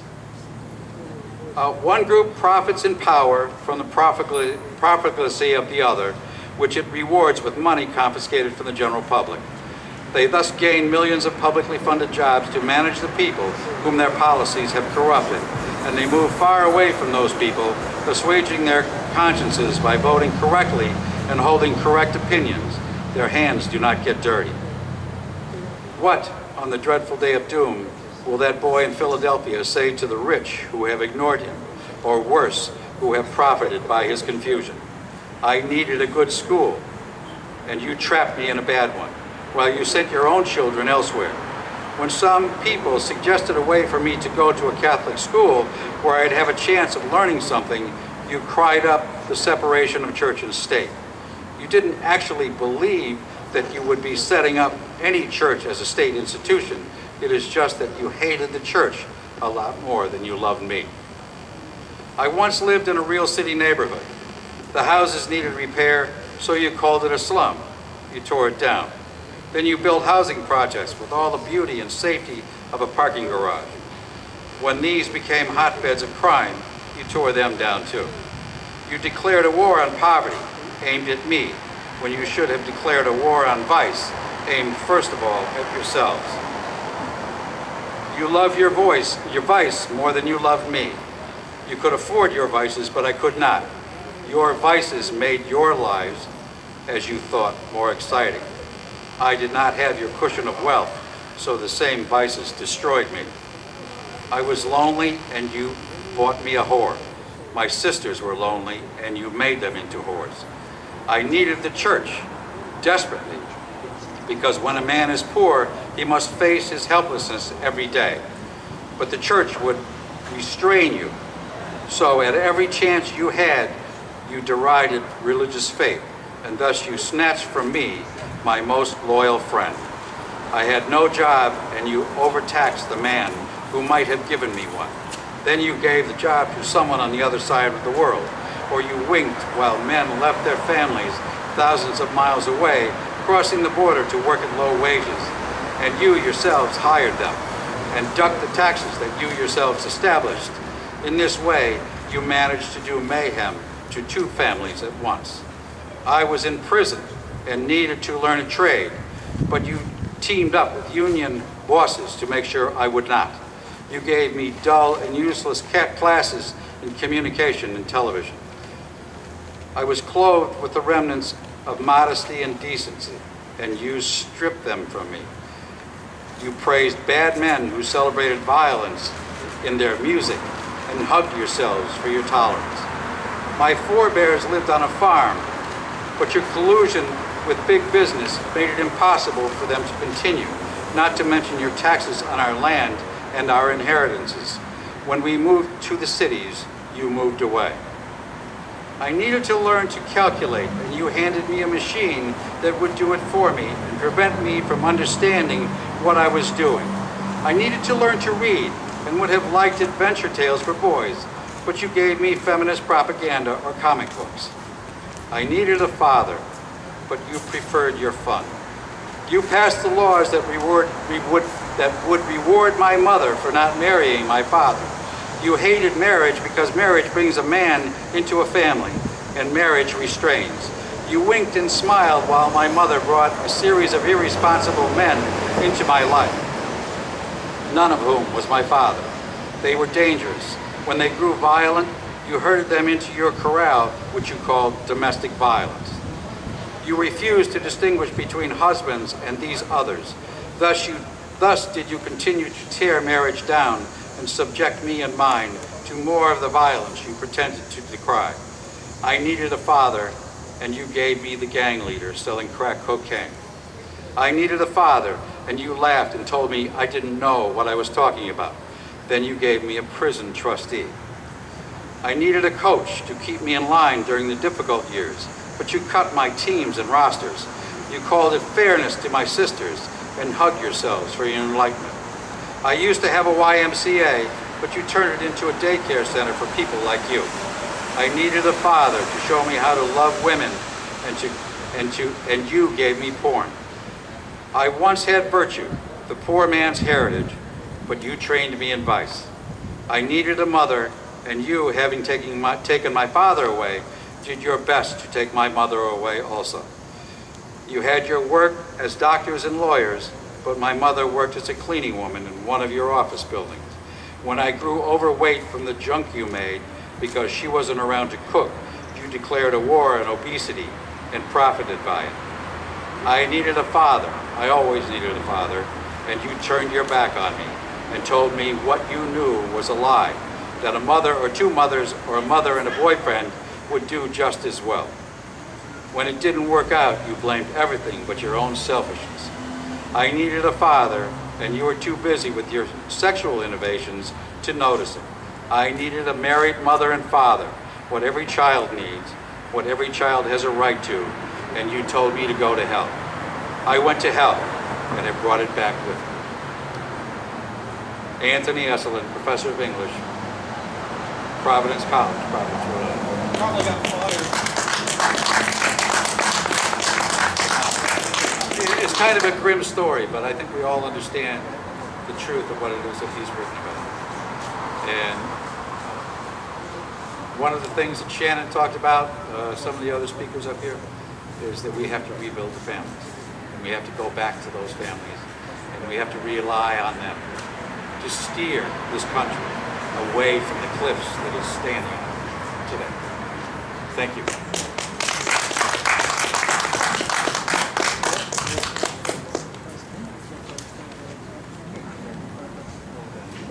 Again, for Bob Gordon, thank you.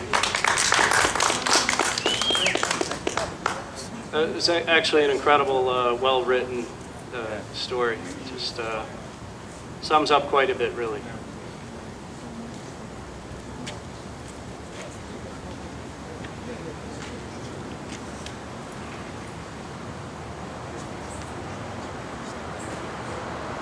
To say that any people are not fit for freedom is to make poverty their choice, and to say they had rather be loaded with taxes than not.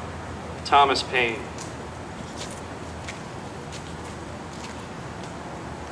There's another one I really want to get to. Hold on here.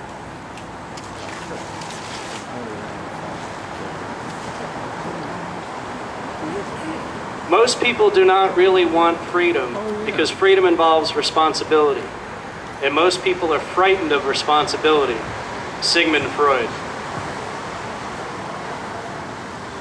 There's so many great quotes, as I said, and I'll just read two more because I've got many.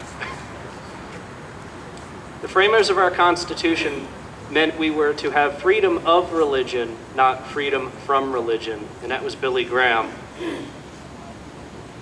And then you can't separate peace from freedom because no one can be at peace unless he has freedom. And that was Malcolm X. There are so many people. I mean, I've got quotes, Gandhi, Mandela, Sam Adams, John F. Kennedy, George Washington Carver. I mean, there's endless people in history and in time who have done great things. Not all great, but they've all made contributions and they've all given us things to think about. And that's what we're doing. We're discussing the idea of freedom. We're discussing what the problems are, but we're having this discussion so we can come up with solutions. Because nobody outside of the activists like us are really offering solutions.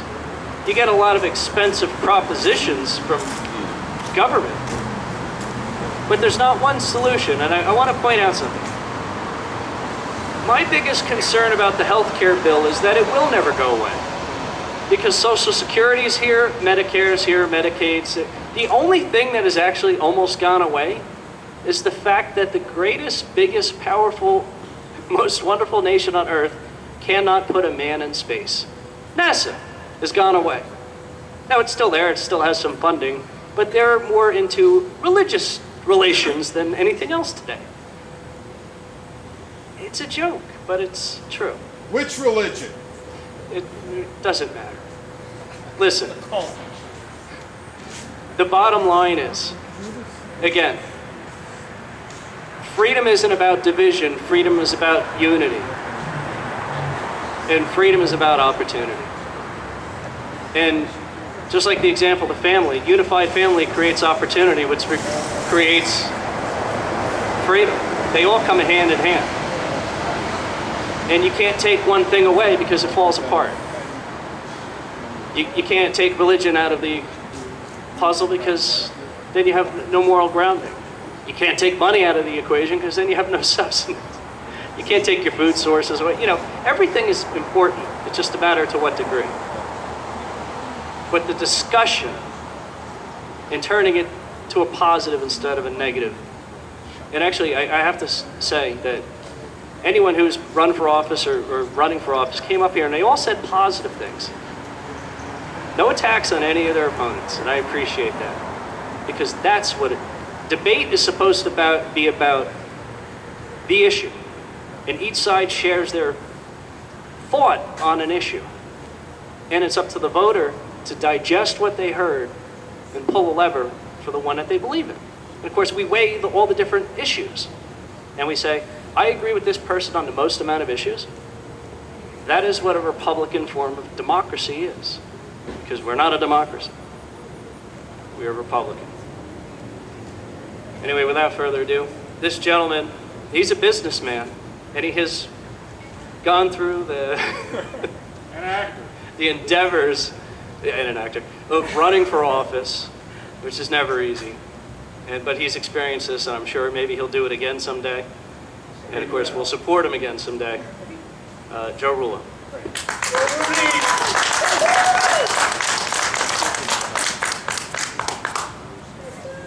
It wouldn't be a rally in Trenton if I didn't first start out by saying that I absolutely call for the resignation and removal of Mayor Mack. I think it's ridiculous. I agree with the PBA. I think that this mayor needs to be removed. He's a crook. He's been proven to be a crook, and there's no reason he should even be here. So for me to come to Trenton and to even sit on these stairs, I feel that if I didn't say that, I wouldn't be doing my sworn duty to do that.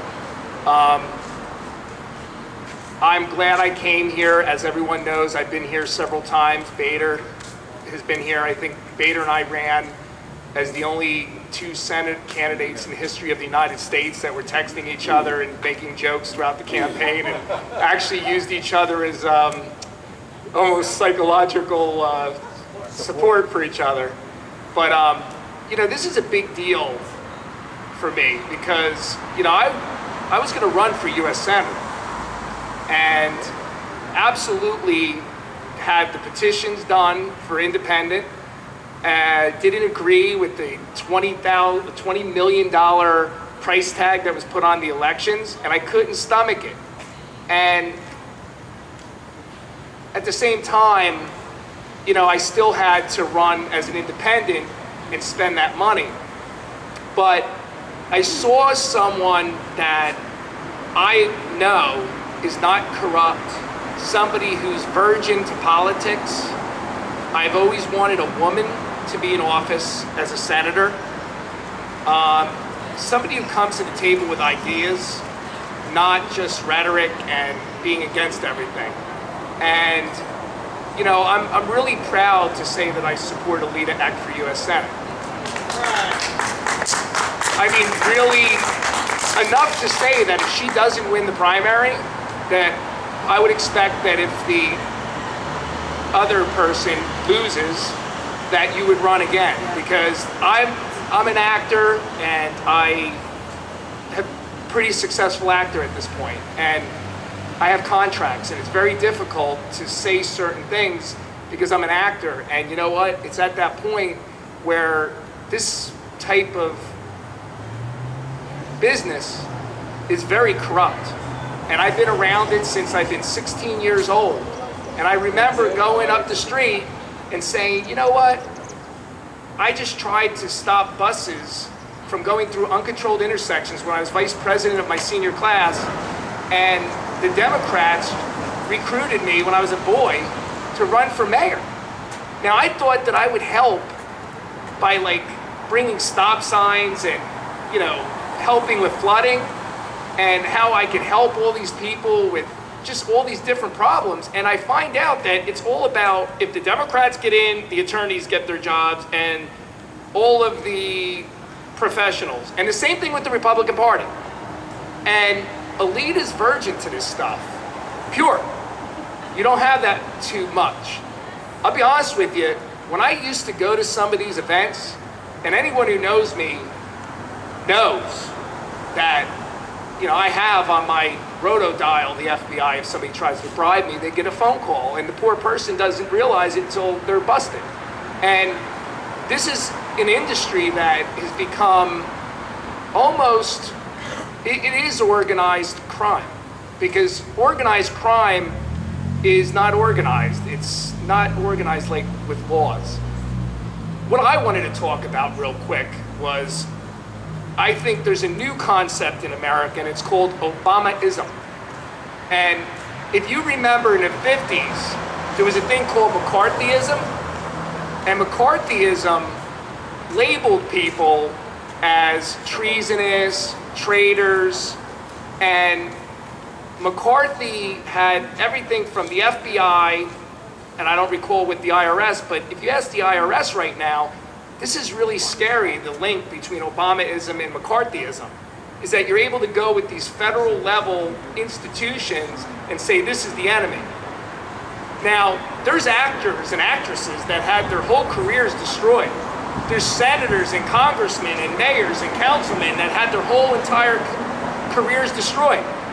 The IRS, and I think everyone here sees the endorsement legitimacy of me endorsing Alieta Eck. I was the only U.S. Senate candidate, the only candidate in the United States on public record, Bader was there, to point out that the IRS and what they were doing, and it was on May 11th, 2012. Now, other people have talked about it, but it's on public record. In other words, I'm not just saying, oh wow, I went after them. And you know what? Everybody thought Barbara Gonzalez was a nut job when she was saying it. Everybody thought the Tea Party people were nut jobs when we were saying it. But it turns out that Obamaism said, you know what, NSA? They're the enemies, and we need to go after them. You know, I'm a little mixed with this guy who is in another country, because there's always two stories to everything. There's a certain point where you talk a certain amount, but there could have been some improprieties. But Obamaism, if it has its way right now, they see the Tea Party as not the arm, not the legs, not the body, but the head of the Republican Party, and they're trying to cut it off. That's what they're trying to do.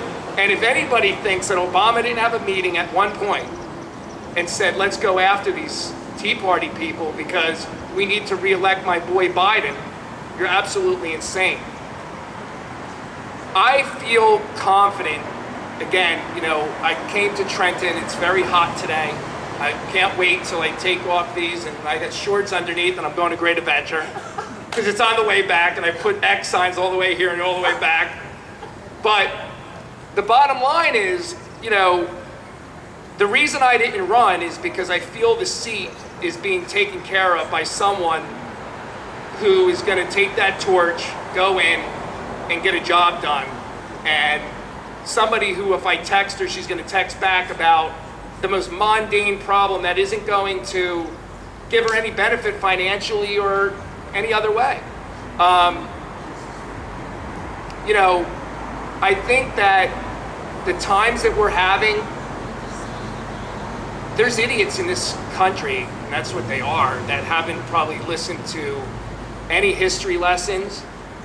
I kind of laugh and I kid when I say, you know, when people talk about Ron Paul when they're first turned on to it, they're like, oh boy, let's go sit down and listen to Ron Paul talk about the Constitution. Like it's something that's not real, like it's something that they're gonna hear for the first time. And, you know, going back to what Paul said, that is what the heart of this country is. You know, as a US Senator, the same thing that she's gonna do, I would have done, is I would have lived by that Constitution and never had a problem, because I could have told the Tea Party anytime they had a disagreement with me, I would have said it's unconstitutional and I'm gonna do it. If you're following the rules of an organized, agreed upon premise, and all the rules are the same for everyone else, there's not gonna be any mix-ups. But Obamaism is confusing with semantics that the Constitution was something different and they didn't mean to write that. I'm gonna tell you one thing right now, and you know, I don't say this too often publicly, but I believe Jefferson would declare war, a civil war in this country right now. There's no doubt in my mind. And there's people here that are like myself that want to vomit at times with some of the corruption that's going on and all the deals that are cut. There's a reason why I would never ever get the nomination for US Senator. There's a reason why Bader will never get as well as me, and Alieta as well. But, you know, to end too and say there's only 8 out of 21 counties that actually fell for the other opponent. 13 out of 21 did not.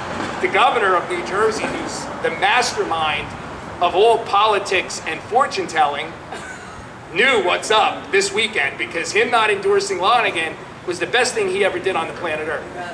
And that's the truth. I am so proud that I endorsed her after this weekend. For one reason, I'm not gonna, I guess it would be called bashing, but you know what? He could have fired that person, and instead they said, give him a second chance. Well, you know what? Every minority in this state is gonna polarize around Booker. Every single one. And no matter, all he had to do was come out public and say, that person's been removed, I apologize, and it wasn't my Twitter account. if there's an upset, which I'm predicting there's going to be, because you can't predict what's going to happen in a Tuesday election in the middle of August, and she's run on one issue that has been the only issue on the top of the minds of the voters that has survived all the other issues besides the Constitution. And people know, instead of a doer, instead of someone who says they're doing, she's accomplishing things. And I think that, and this is the reason why I really, when I didn't even know who she was, why I endorsed her. I think I must have been in New York. Part of Obama's in his language. Yeah. I think that if she does upset on Tuesday, that the media is going to be so overwhelmed that it's all you're going to hear for 2 or 3 weeks. And Booker will be brought to the same level as her. And you can't buy advertising like that. And maybe it's a Hail Mary that I'm thinking, you know, back when I first did it. You know, when I first saw her run, I said, you know what? We're up against a big hill battle. But, you know, it takes a lot of guts, it takes a lot of energy. Bader and I both went to how many debates? Like 30 of them. Sometimes there was 1 or 2 people there. You know, after driving, he was all the way in Sussex, I was all the way in Ocean County. But, you know, I feel proud to be with all you fine folks. Everyone here is always at all the same ones that we go to. You know, we can't give up. We have to make sure that, you know, the biggest thing is if we run away from the Constitution, the country becomes corrupt. And this country, you know, I got a few little analogies. If you take all the Congress and you put their brain in a bird, it does fly backwards. I'm 100% positive of it. You know, and if you figure out every single Democrat and Republican, it's all it is a big machine that works like a perfect wheel, and they're the oil and the grease that goes into it, and they're just there for a certain amount of time to accomplish what they need to accomplish for their own personal gains. And this country is gonna rid them like rats. It's gonna happen. Maybe not in our lifetime. You know, being optimistic, I would never want to see something like that. I don't think I would want to see something like that. But I just want to thank everyone for coming. Again, reinforced to vote on Tuesday. You know, and you know, I'm confident that of one thing, and I think is the last thing I want to say, is that I absolutely call out the Quinnipiac polls. I don't even call it the right name because they don't deserve to be the right name. 247 people in 21 counties, less than 13 people, and half the people on it, hell, you were polled, weren't you? How out of 247 do they pick him? But, okay, and it's 247 people, and what it is it's corrupt. Because what they're doing is they're coming out with this statistical number that's absolutely ridiculous. Couldn't even possibly even be close to what the poll could be. But you know what's the problem? Is that it's a Jones effect. In other words, oh, well, this one's behind in the polls, so, I'm gonna, like, not mention that I'm supporting this person. And you know what? It's Big Brother, man. It is, and people should stand up strong against this poll. You had mentioned before, I'm starting to shoot a movie on Thursday. So I'm glad that the primary is Tuesday because I can talk all I want up until Thursday. So God bless everybody and thank you very much.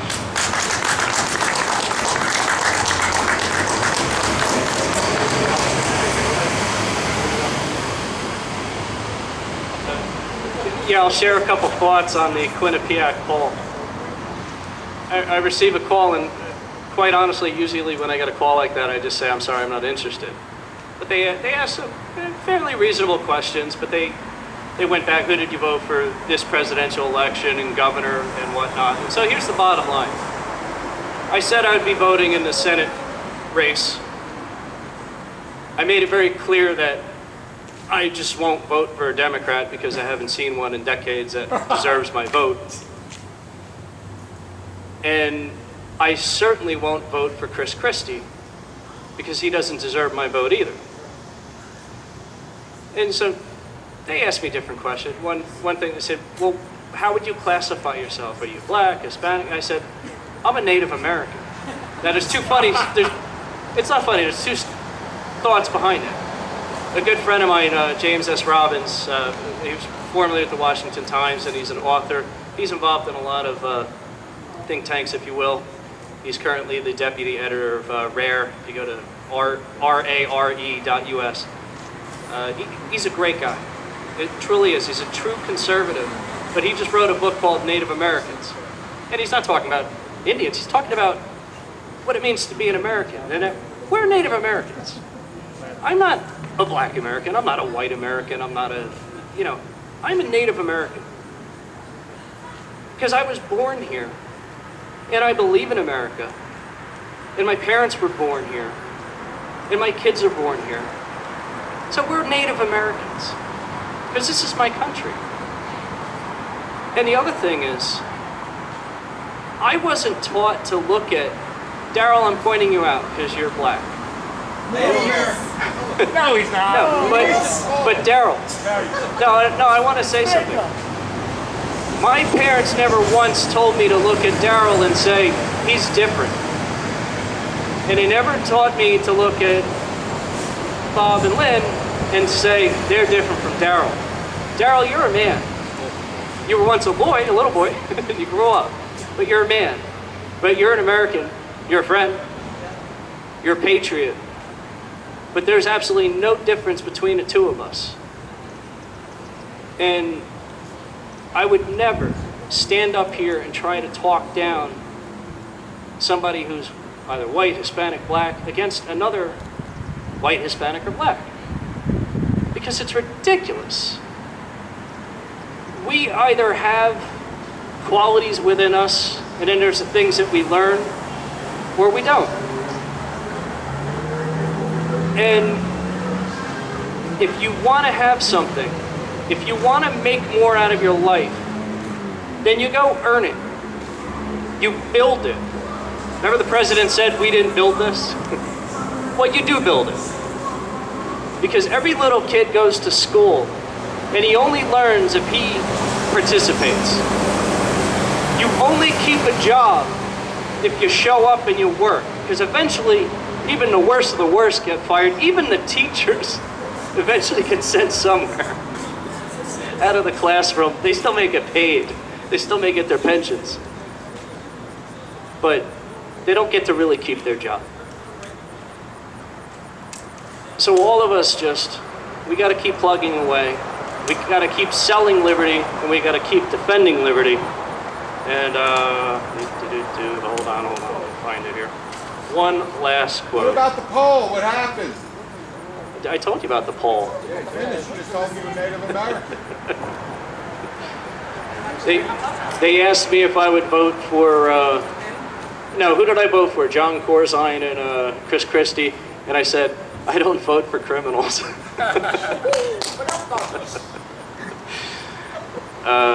Hold on one second. There we go. I should know this by heart, but I don't remember every single word of it. But freedom is never more than one generation away from extinction.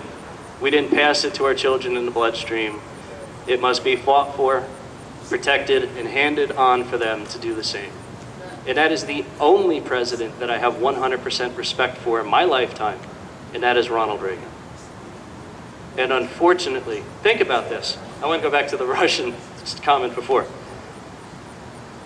Ronald Reagan stood up against the evil empire. The Soviet Union was what Nazi Germany or Imperial Japan would have been had they survived, right? The Soviet Union just went around the globe conquering and killing and murdering, committing genocide against anybody who didn't walk lockstep and barrel with them. And Ronald Reagan said, I will do anything necessary to stand up against that. And we won, and look what happened in this country. Bill Clinton looks like the greatest president ever to be because of Reagan.